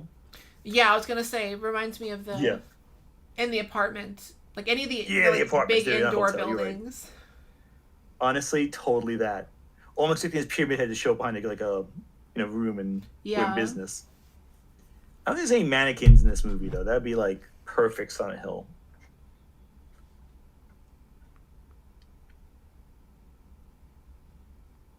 Just going right back Isn't in there a there. new Silent Hill movie that like Yeah, it was bad. Extremely dang bad. Like worse than the others. they've been attacked by Bat Boy? Yeah, they pull a picture. If y'all are too young, you might not remember Bat Boy. Oh yeah, was the Globe? Was that the Globe or was that the It was one of the parody newspapers. Yeah, it was on the supermarket aisle. And Yeah. every few months would be Bat Boys returned. Bat Boy was seen with Bill Clinton. Bat Boy was in the you know was it Area 51 or something Yeah. like that. Weekly World News. Weekly World News, That's what that it was the one. was. Oh, Matt's gonna have a fun day right now. Matt, what are you doing over there, buddy? Oh, okay. Oh. Well then. Bat Boy. Bat Boy. Bye, Matt. Matt Boy. Matt Boy.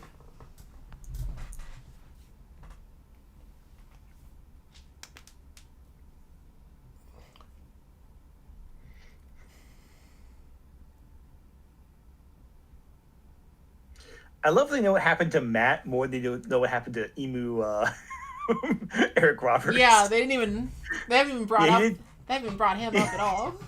They just forgot he existed, I think. Like, yeah, fuck him. Matt they care about, though.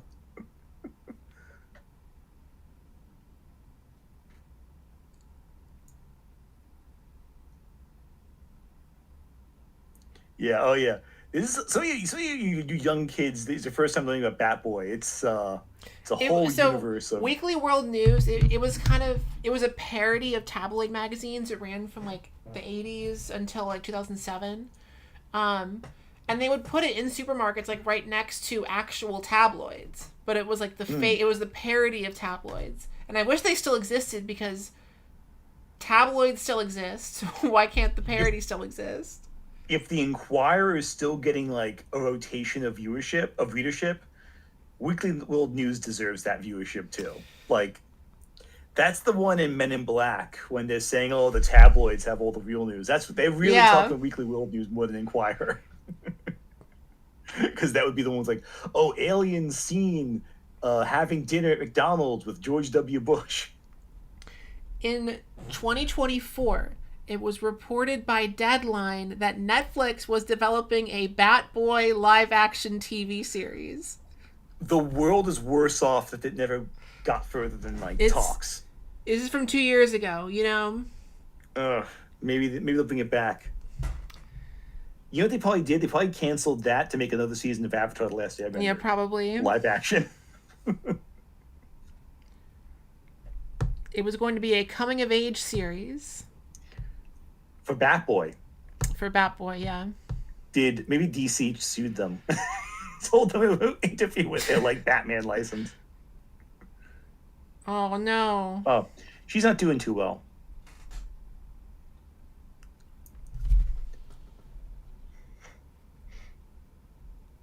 Oh, okay. Yeah, she's really not doing well.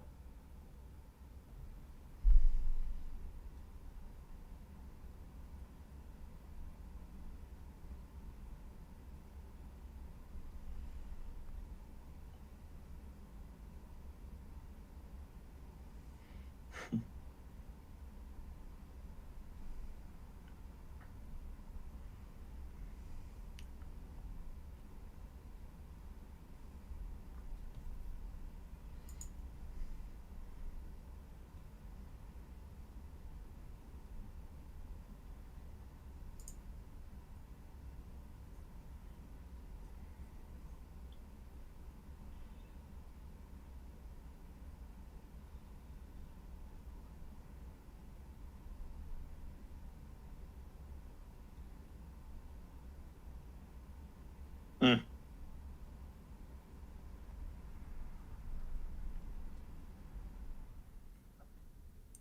Oh wait, I am the fool. Weekly World News is still around. They just don't print anymore. Ah, But they you see do. that? Like I'm on their weekly. If you go to weeklyworldnews.com, they still make fake tabloid. They're like the Onion, Oh, I love but it. it's only online, so that's not as You, fun. they really should get into movie like video making or something like the Onion does, because that's how you can like really continue to get a viewership nowadays. Like it's supposed to tabloids with that. Oh, look, it's The Mist. It's coming in. We streamed that That's on a whole other. 420. I should have brought that movie with me, Evil Bong. No, we streamed that on 420 this year. It was terrible, but I drew this and put it on a bong. 420 Evil Bong. There we go. We drew this face. I was gonna do that. Honestly, you could probably do Refus on this channel. I think that's public domain. My face win.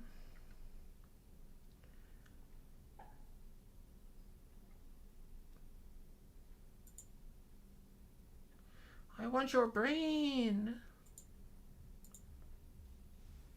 He's doing the EMP.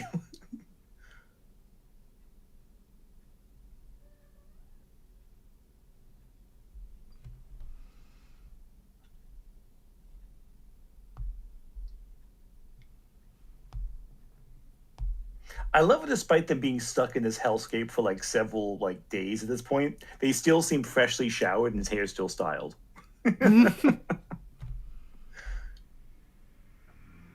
Yeah, he looks way too clean even with the bloodstains after like 7 days in here or whatever. They were like, I think it was a ninth Evil Bong movie that came out, I think. I'm not sure. There are too many Evil Bong movies, is what I'm getting at. Charles Band just makes them all, pumps them out.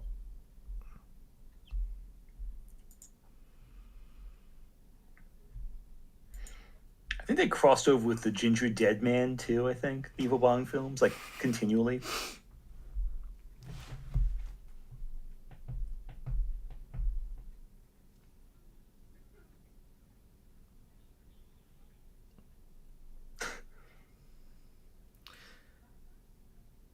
This is what it's like at the headquarters for Weekly World News. He's getting a little hungry. He's got to eat some rats. Now imagine if this was Zach Baggins doing this. Zach Baggins, I think, has done this. It wouldn't even shock me. But not because he had to. He just chose to for the fun of it. For the love of the game. I do appreciate that even in this pocket dimension, there's still some rats running around. Yeah, I mean, they got to have, like, a whole ecosystem down here. I'm sure it's not just rats down here. I'm sure there's other things down here beyond just rats. Yummy. But it wouldn't take long to find a friendly face, I'm sure. Yum yum rats. This is like playing Fallout. Yeah, right? Looking low on health, looking for something.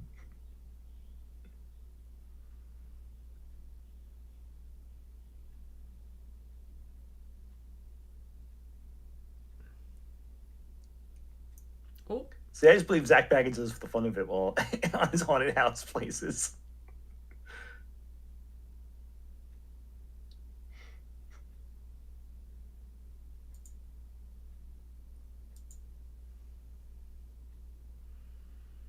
Yeah, that's the way out.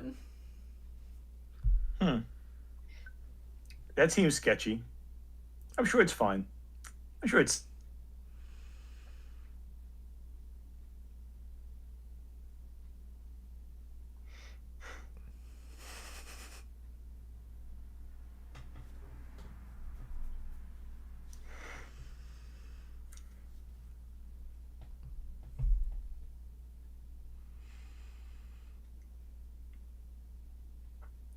That seems normal.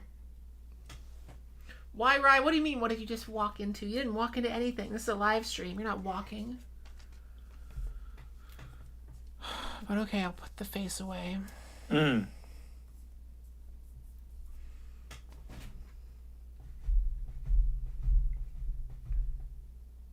This looks like something a normal asylum would have. Said this is the pocket dimension that SCP-106 takes you into. I'm not familiar with that one. Unfortunately, I do get that reference. That's the problem. No, I do. I get the reference. I haven't seen. He's I don't. right. I don't know right. which one SCP-106 is. That's the one that drags you into. Actually, now I'm thinking about it. Now I might be getting them mixed up. Now I'm saying that. It's so many SCPs. I thought it was the one in the one shadow that comes out of the ground, but now I'm getting a little mixed up now in my head.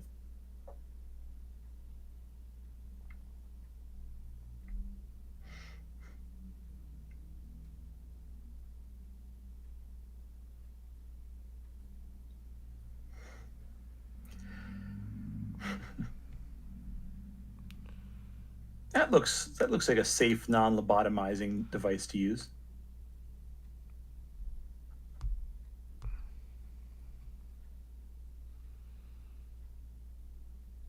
Oh.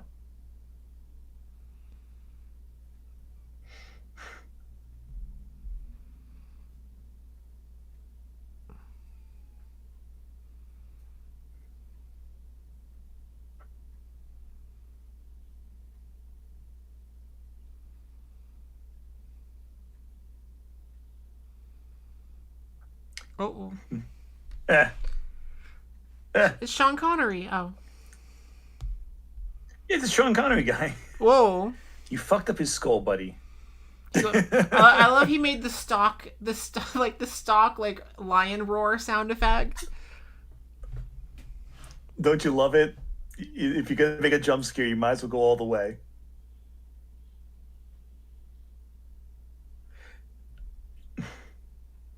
We mentioned lobotomies before, right? Oh, there we go. Someone's got to get lobotomized in this movie. Might as well be Zach Baggins.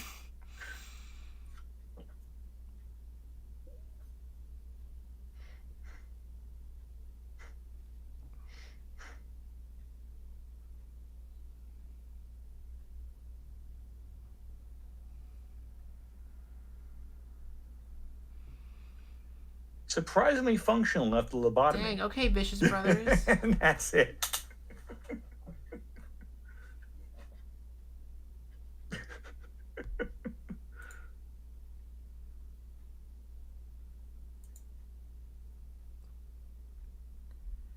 Woof.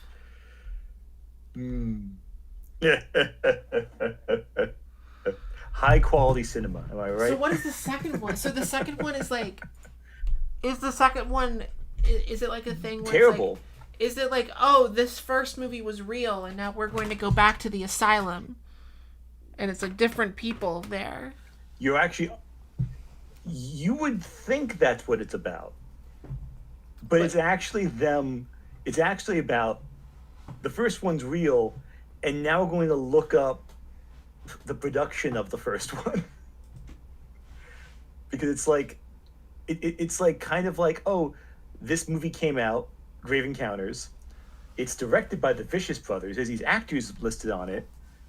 And who are these guys? They actually go looking for the Vicious Brothers, and it's like Oh, nothing. it's a different level of meta. Okay. It kind of I never watched Yeah, yeah. Like I said, I never watched the Human Centipede, but I know that's what the Human Centipede does. it's very much like that, where it's too meta for the concept. Like your movie was goofy, just bounce off the goofiness. You don't have to try to be like deeper than you really can do with this concept. But yeah, no, it's the second one's not as good. I've seen this one a couple times with friends. It always gets a couple laughs, but the second one, I just it's Dang. not worth Okay. it. Well, that's It's like fine. Highlander. There should It's have too only bad been these one. vicious brothers weren't vicious enough to direct any other movies together.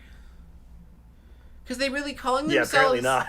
calling themselves the Vicious Brothers. They really thought that they were like making a brand here. Like we're gonna be like the Safdie brothers or the Cohen brothers. I mean, at least it wasn't like Lucifer Valentine. That's what I'll say right now.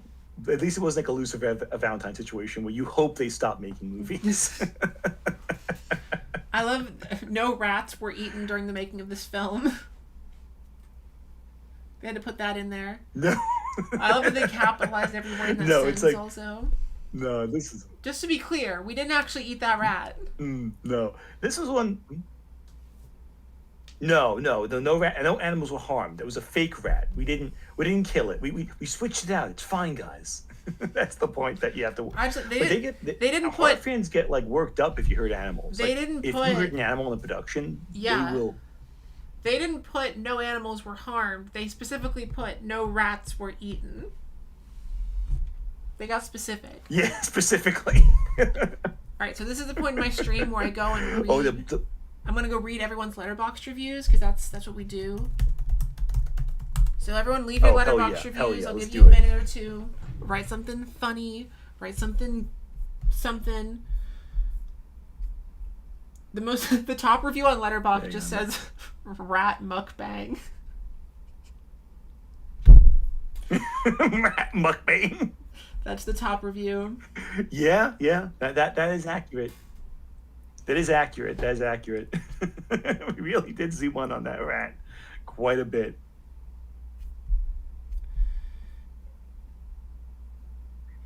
We made one more movie together called "It One of Stains the the Sand Red." Someone said Huh. one of the demons. I've never seen that one. One of the demons with the altered CGI face looked like Lena Dunham.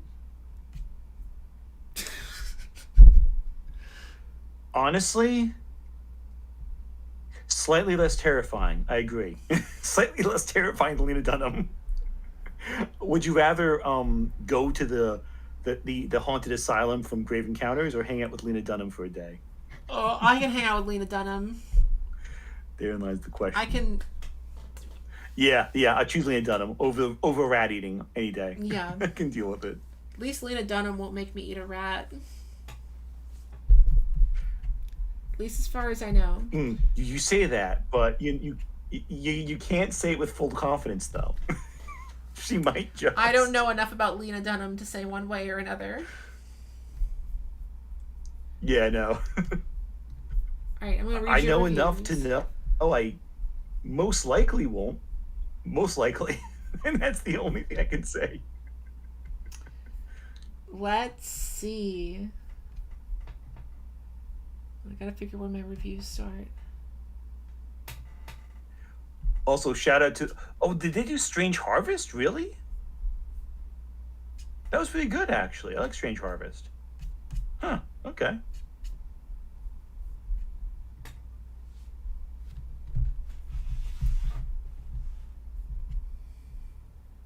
Okay, Ursa Monroe in the chat said, fun to watch after watching Digging Up the Marrow, Hostile Dimensions, and Rebirth in the past year. The rooms remind me of Rebirth. I missed quite a lot of this film on this rewatch, sadly, but the beginning part reminds me of Digging Up the Marrow. I was reminded of how much I love horror, where the location wants to eat people. Made me want to rewatch Rose Red, Skinamarink, Stay Alive, or House from 1977. Love this movie as much on rewatch as I did before. House is great. House is so good. I love showing people House. I recently showed a friend who was on Mushrooms House. Oh That my was a good god, they must have been either loving it or hating it. I don't know which. Oh, Yelnats, thank you for $2, Oh, and thank you for the $20 donated to one of the GoFundMe's. That is very much appreciated. That is very, very generous of you. Thank you so much. I really appreciate the donation. Thank you. Um, okay, that was Ursa Monroe. Zucchini1616 said, I thought this was funny and spooky at times. Thank you, Zucchini. Milena said, there's literally a bloodbath. How can you not? Thank you for leaving the review I suggested. I love when people do that. Yelnat said, this is how Zach, Nick, and Aaron, but probably Zach from Ghost Adventures, would react if he found out there was actual proof of the paranormal. Simple premise, really good execution, cool meta commentary on paranormal reality shows. yeah. Leans a little too much on jump scares at points, but there was at least some restraint exercise. Pretty great for what it is. This is where the scary ghost lady face meme comes from. Oh, wait, what is this? What? Hello? Oh, you linked to Horror Film Wiki? Wait.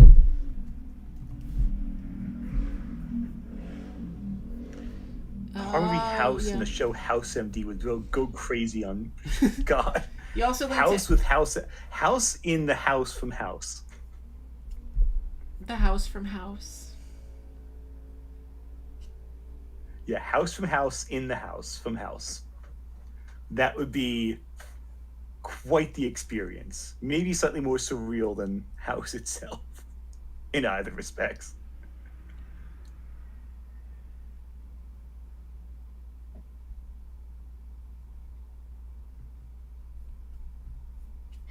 Yes. Oh gosh. Yeah, was it? Did they do Strange Harvest?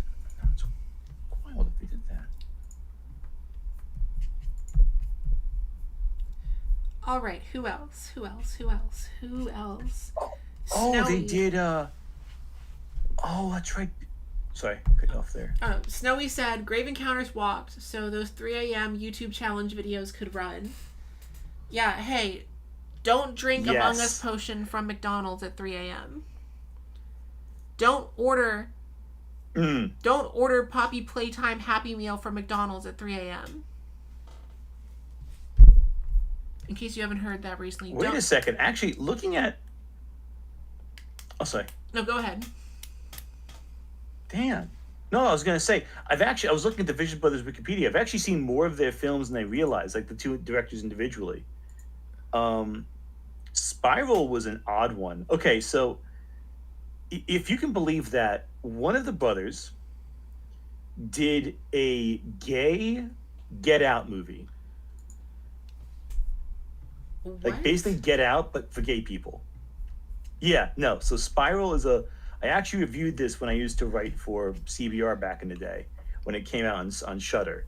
It's not a good movie, but it's basically like what if Get Out, except it's a gay couple moving into a very straight neighborhood. That's the only way I can explain it. Like that's my pitch. Yeah, wait, I have this pulled up now. It's not good. On yeah, he wrote it. Yeah, I have this pulled up now on Wikipedia. Yeah. Yeah, he wrote it. It's a movie that exists. Oh, and Coyotes. Yeah, I've seen that one too. I haven't seen What Keeps You Alive. I've seen Extraterrestrial. That's a bit of a letdown. Dang, so he still makes movies. But yeah, it's wild actually. Crazy. So they're still working, and they're still actively working. Strange Harvest was pretty good. I like that one actually. That was pretty good.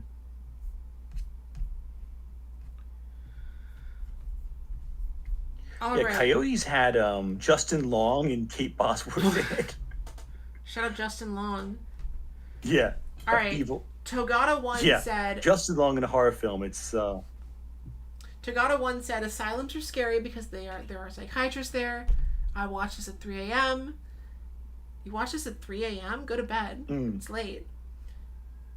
Yeah. It's goofy and pretty fun. The location was well utilized. I'm glad it's not too meta. It was basically what we said. Silent Hill or something. I didn't play it. Kudelia said, Houston, we have a problem. We got too many scares. Adolescent said, as a movie, it's okay, but as a ghost movie, well, it's no Ghost Stories dub. I know that reference. Someone showed me Ghost Stories. Have you heard of Ghost Stories? Oh, I have anime? seen Ghost Stories. I was when that. Oh, it's beautiful. I love it. When that when the ADV dub of that dropped, I remember being in like middle school or whatever, and someone brought it up. I was like, "Oh, it's this funny anime. You gotta watch it." And I'm still laughing about it decades later. Fuel Shy. I guess proof of something. I gotta watch all of it. I only saw like the first 2 episodes. Fuel Shy said, "Oh, 1 star, not a single grave." Okay, Fuel. But Rainadora said 4.5 stars. No, that's fair. No encounters either. Just no great. At the beginning, when they showed the intro to Grave Encounters, I thought the picture they used for Lance looked like Rowley from Tired for Wimpy Kid. Anyways, as someone who doesn't watch a lot of horror movies, wow, holy shit.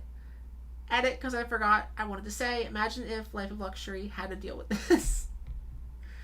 Yeah, this is, like, this goes back to me, like, the first horror movie I ever saw was Blair Witch Project, and that, like, I didn't watch any other horror movies for years after that. Like, I think the second horror movie I ever watched was The Babadook. And that was years later. Oh, well. Years later. Because at least you're watching high quality ones. Yeah, Blair Witch watching Project. Good ones. Blair Witch Project, like, freaked me out so bad when I saw it in middle school that, like, yeah, it was years until I watched another one. So, yeah, if I had the opposite experience as a kid. If I saw this when I was younger, it would have freaked me out like that too. Oh yeah, oh absolutely. It's crazy with some movies where like you watch in the right time or the wrong time, it can impact you so intensely. Like for me, one of the first scary movies I ever saw, aside from Night of the Living Dead, which I mentioned before. Before that, I saw like the old black and white monster movies, the old Universal ones. You know, the Wolfman, Frankenstein, and that gets you geared up. That's a good foundational. Watching them now, they're not scary. Like, oh no, not in the least. But they're so good. Well, some of them are so good. Some are they're classics, but that doesn't mean it. But a classic doesn't necessarily mean it's good. Yeah. I would say if you gave me the 1930 Mummy and the 1990 Mummy, go on Brendan Fraser and any day of the week. And our last not review, even a question there. Abe said, while it might not be the most remarkable found footage horror film, there's still enough creepy atmosphere and scares to help it stand out amongst the others. The result is a pretty good time for horror fans. And that is all your Letterboxd reviews. And I read them. And this is the part of the stream now where we're just going to chat for a bit while I clean up from the snack that I made. Chat. If you do not have a Letterboxd, go ahead and post in the comments your thoughts on Grave Encounters and will you watch the sequel? Even though Anthony said you shouldn't, maybe you'll do it anyway. I do not recommend watching the sequel. I'll tell you that right now. But does You're not missing anything. Does it make the first one worse? Because there's sequels that like where it makes the first movie worse. I don't think it makes it worse. It just feels so. It's so meta. It almost feels like a different movie. It's one of those where it does. There are elements in the first one that do follow through with it, but it's not like a Descent 2 that makes the first one worse. Actually, The Descent, that's another good horror film. Very good, but that one's actually upsetting, so I couldn't even recommend that one for a fun stream. Yeah. Because who in chat seen The Descent? That's a question. Anyone in chat see The Descent? That's a fun one. But that movie has a sequel that like I think makes it like actively worse. Grave Encounters does. Second one doesn't. It's just kind of there. So the film critic. Okay. Hey, listen. There's no. listen, your mileage will vary. I didn't like the Grave Encounters 2, but you might love it. So go for it if you want to try. Human Centipede gets really. Human Centipede is. I'll be honest with you. I didn't find Human Centipede 1 or 2 particularly disturbing. I found the first one kind of funny because once you go over the absurd concept, it's really ridiculous. But the second one's just unpleasant. It's just an ugly, ugly movie. I don't know. Like the first one, the first Human Centipede is very like just gross, but the second one is like foul, but like not in a disturbing way. It's like an unpleasant way. Like for me, I enjoy movies that are more like I can laugh with. Like for me, my favorites are like Evil Dead 2 and that kind of stuff. So I always come back to like stuff like Grave Encounters because of how goofy it is. Because it's a fun time. Yeah, Evil Dead 2 but like is others funny. where it's like it's just unpleasant. You're like, well, I got nothing out of it. Oh, I'm excited for Evil Dead Burns. That one looks really good. I've been hearing good things about that one. The only Evil Deads I've seen are Because the Evil original, Dead Rise has the original trilogy. You know what? The other two are pretty good. They're pretty solid. Rise especially really good. Very good claustrophobic kind of horror. But I think if you like the comedy from 2 and Army of Darkness, you might not like the 2013 one as much. Yeah, it's very nasty. It's a cruel, a mean-spirited movie is the best way of putting it. I think that's the Blair Witch spin-off sequel. Book of Shadows is the most failed film because not because it was the director failed. It's because the production of it failed. They made a really good movie, and it got screwed up in by the production committee, by the production crew. Like they really ruined that movie. There's a pretty good video a while ago I was watching on like the making of that film and what they originally planned for Blair Witch 2, and it's disappointing. It's that and The Crow City of Angels. They're like 2 movies that like they had great ideas behind the camera, but production wanted more of the first, so they screwed it all up. They made another Blair Witch movie in like 2016 that was also like bad. They're making and it's terrible. And they're making another one that's coming out next year. Yeah. The only they haven't way given up yet. They're they still would making Blair Witch movies. The only way they'd make a good one is if they made one on like the same, like, you can't recreate. They can't just throw money and expect to recreate. You like, can't. If anything, they would recreate it by giving them less money. Yeah, and the thing with the first one too that was so effective was that marketing campaign. You can't do that a second time. It also they've tried. It wouldn't. But it they doesn't just work can't. anymore. Like we have the internet now. Like, well, people are smart. That was the internet, but people are smart now. You ever hear of the McPherson tape? You ever hear of the McPherson tape? No. Okay, let me tell you this story. This was a found footage film like Blair Witch made back in the late 80s. But there's a catch. The film production company making the movie burned down. And the director thought he lost the entire film. It was basically, the idea of it is it's a family who has their home laid siege upon by aliens that come to abduct them. Mm-hmm. And he thought the whole movie was lost because the studio burned. But a copy survived and was circulated by UFO enthusiasts who thought it was real.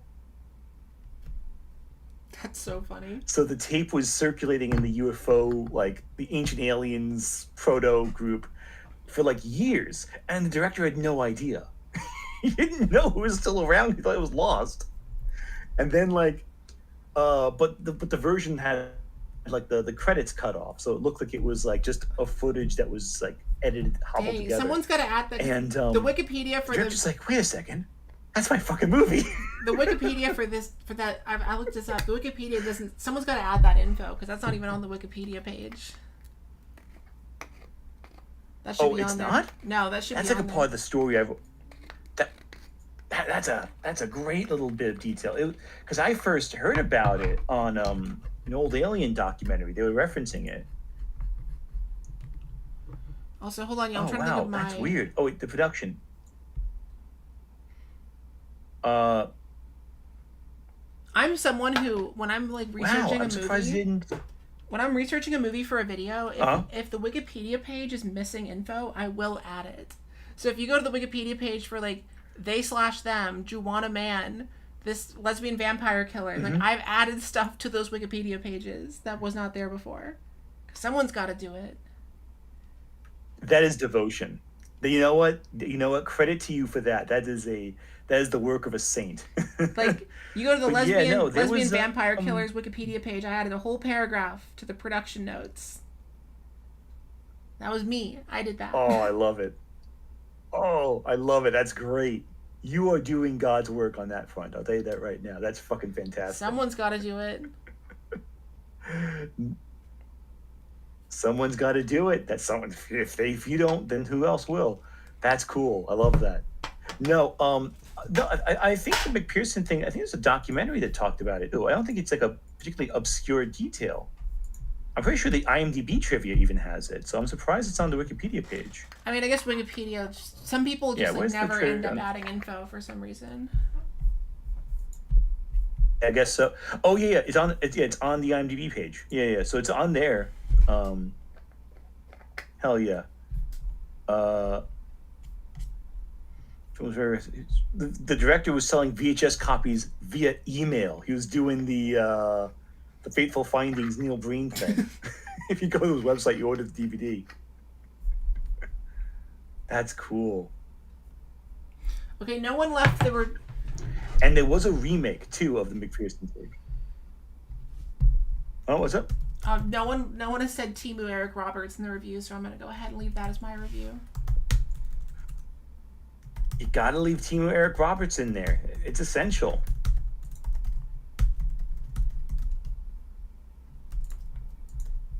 You gotta get Timo Eric Roberts in there.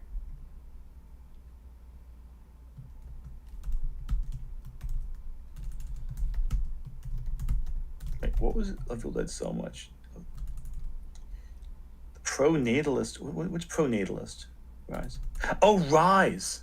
Oh, Evil Dead Rise. Yeah, because it's about like a woman coming to terms with her pregnancy, right? Yeah, so that makes sense. Sorry, I saw the comments saying a pro-natalist. Like, what are you talking about? Oh, there you go. That makes more sense.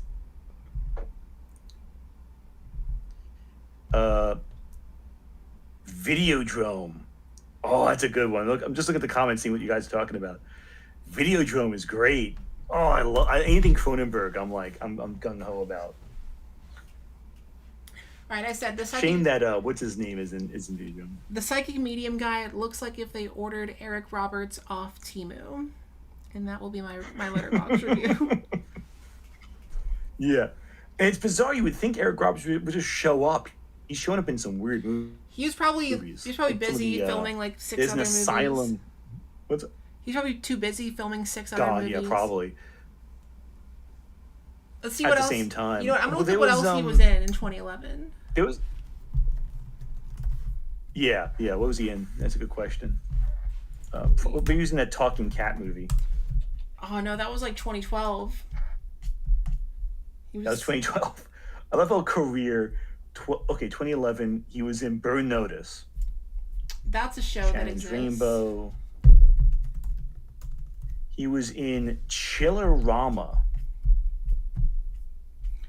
All right. Oh God. Never heard of Chillerama. He was only 2011 was not even a prolific year for him. He was only in 4 movies. Ooh, a Joe Lynch production. Yeah. Adam Green. Just a year later in 2012, Okay, he was this in seems- 1, this 2, seems 3, funny. 4, 5, 6, 7, 8, 9, 10, 12, 13, 14, 15. He was in 15 movies in He was 2012. in a Snow White horror film. Snow White: A Deadly Summer. Okay, this one's Christmas in Compton. These are fake movies. I don't believe any of these are God. real. I refuse to believe these are real movies. Christmas in Compton? Yeah, I'm curious now. I kind of want to see that. No, these This can't be exists. real. Heath David's in this? Hey, chat, should I watch every Eric Roberts movie? Don't say yes. You will never I have would- a life. I would never. No, that You have too much to live for to spend your life devoted to the Eric Roberts cinematic universe. Letterboxd says he's been in That being said, 683 movies. Yeah, I believe that too. Like, you'd have an easier time watching all of Christopher Lee's movies. I think he was only in 300. I've been overwhelmed by Danny DeVito. I'm kind of curious with the Snow White movie. Yeah, seriously. This is interesting. So Snow White: A Deadly Summer looks like a God. And people get mad about the Disney Snow White act like that's the worst one. No, this looks worse. This looks so cheap. Lionsgate distributed this one. Okay, so it's like an actual movie. She Who Speaks in Verse, I'm glad we could help pull you out of your depersonalization depression. That's a tongue twister. Depersonalization depression. Depersonalization depression. Been there. I know what that's like. I'm already like losing it. I'm already losing it based on the the 5. Oh my God. Thank you, Yelnats, for their $2. I'm down a rabbit hole now. Yelnats says that Anthony, you sound like James Woods. I sound like James Woods? Oh, I'm sorry. I'm sorry about that, buddy. I don't hear it, but it's been a while. I've heard, what's his name? Yeah, I've heard, what's his name? The radio guy, Howard Stern a lot, but not James Woods. Although I think I think I just stumbled on a rabbit hole with this one. So I might connect it to the Evil Bong universe here. Eric Roberts was in Snow White: A Deadly Summer, directed by David Decato, whatever his name is, who was the director working under Charles Band, which means he was at least in one of the Evil Bong movies. And he directed like 5 different Puppet Master films. So, hang on. I just found out the name of the greatest movie of all time. It's called Bigfoot versus D.B. Cooper from 2014. That I've heard of, just from the title. I'm sure it's trash, but I gotta know. I gotta know what this is. I gotta know about this. Oh, yeah, the cover. It's exactly the level of quality I'd expect. Yeah, no, this is... The top review says there's a pre-credit scene of a dude walking shirtlessly through the woods, and it lasts for 11 minutes. Then there's a scene of guys taking turns. So it's basically like... It's a waste of time, basically. It's just... It says there's a 24-minute long scene of guys taking turns getting shirtless and pretending to fire rifles. There's also starring Eric Roberts. It says there is one scene. This too. There's one scene of D.B. Cooper fighting Bigfoot, and it lasts for 58 seconds. Wait, this has Eric Roberts and Linnea Quigley. Oh, 2 of the greatest actors of like absolute bullshit roles. See, the one I'm really interested in is... You know who Linnea Quigley is? Yeah. Linnea, yeah. She's like a horror... She was like an act... Yeah, she was like in the 80s. She played like, she was in a lot of cruddy roles. She was in Return of the Living Dead. Oh, she's not even in the movie. She's a voice. She was in Return of the Living Dead. She played, exactly. Yeah, she was the... garbage or trash. Yeah, trash. I will say... Yeah, she was in that, but the one Oh, sorry. I was going to say, we're going to, like... you just reminded me, the Bigfoot, D.B. Cooper versus Bigfoot. There's a movie called Trump versus the Illuminati that I've been curious about. I don't know who I'm rooting for in that movie. I'm not sure who I'd root for in that Trump movie. versus the Illuminati. I feel bad out of it. Someone I follow gave it 5 stars and said, "You're not the same person once this film is finished." You know what? I believe it. I believe that fully. There's some garbage movies. Oh, chat. Okay, Trump versus the Illuminati. Trump versus the Illuminati is on Tubi. Should we watch it for a live stream? Trump versus... I'm saying you should. I think it's required. Is on Tubi. Should we watch it for a live stream?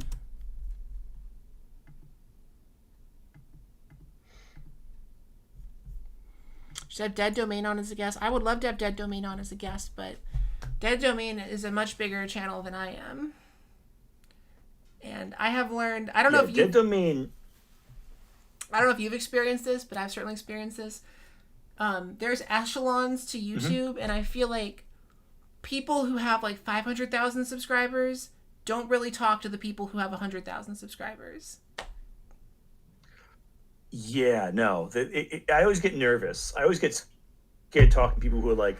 There was a video I did a while back. The biggest conversation I had with another channel who was like much bigger than me. A while back, I did a video with Red from Overly Sarcastic Productions. That was like the biggest I've ever gone with another channel where I'm like, this person's really cool. Because they were just chill. I'd talk to them mythology and shit, and they were like, down for it. But yeah, I get intimidated a lot. Oh wait, I'm a fool. To like really big channels. I'm thinking of someone else. Dead Domain has 158,000 subscribers. So Dead Domain actually is on our level. I was thinking of someone else. Yeah, Dead Domain's about my size. I think I was thinking of Yeah, I was gonna say I've talked to Dead Domain before. They're cool. I was thinking of someone else. Who was I thinking of? I don't know. Yeah, I'm trying to think who you would describe them. Maybe it's like someone. Someone. Yeah, Dead Domain's really chill. But hard to get in contact with. I'll put it that way. Oh yeah, there's no. Yeah, they're pretty cool. There's an email. I guess I'll try that. Fascinating. Okay. Yeah, they're a little tricky to get. But they're pretty cool with collaboration. I'm sure they'd be cool with it. Like they've done collabs with much smaller channels before, so they'd probably be chill with that. I can take a note of this because I'm still recruiting people. But I do find I'm still recruiting people to do bits for my Danny DeVito video. Oh yeah. That to you soon. Don't worry. I'm sorry it's taken so long. No, you're so far. You're I feel good. bad. I actually usually with collaboration. I was gonna say I actually realized so my metric for if it counts as a Danny DeVito movie is if he's in the movie for at least 2 minutes, and I realized I don't think he's in Virgin Suicides for 2 minutes. I think that is just a cameo, but I'll still include it though. Brief. I'll still include it. But and I'll explain by the metric I established, I shouldn't count this, but I'll count it anyway. Yeah, other people's money definitely counts though. Yeah. Yeah, I'm gonna make a note of myself. Yeah, that one I'm happy with. I love that one. I feel like I might be the only I might be the only glazer of that film, but I won't glaze it as much as possible. Contact. Like that was a weird one. Oh yeah. There's some good ones. I'm gonna wrap up the stream here because it is 11:14 and I have to edit all day tomorrow, among other things. Always fun. Thank you for coming on to the stream. I would love to have you back at some point. No, thank you for having me. And thank you to everyone. I'd love to be back. It was a lot of fun. Yeah, thank you to everyone who tuned in. Thank you especially to Yelnats for donating all that money. That is very much appreciated. Very, very, very much appreciated. Join me on Sunday. We're going to watch a Neil Breen movie. And then no stream the Sunday after, which is why I did 2 streams this week, because I won't be able to stream the weekend after. And then we'll be back to a regular streaming schedule for August, I think. Hopefully, maybe. We should be. We're going to end the stream here. Love you all. Hearts. Don't have any grave encounters. I hope all your encounters are regular. Don't eat rats in basements. Or do, alternatively, if that's your thing. Yeah, I've never had a rat. I wouldn't know. Okay, bye. I'm waving. Bye. Nah, not have I. No, of course not. Bye, y'all.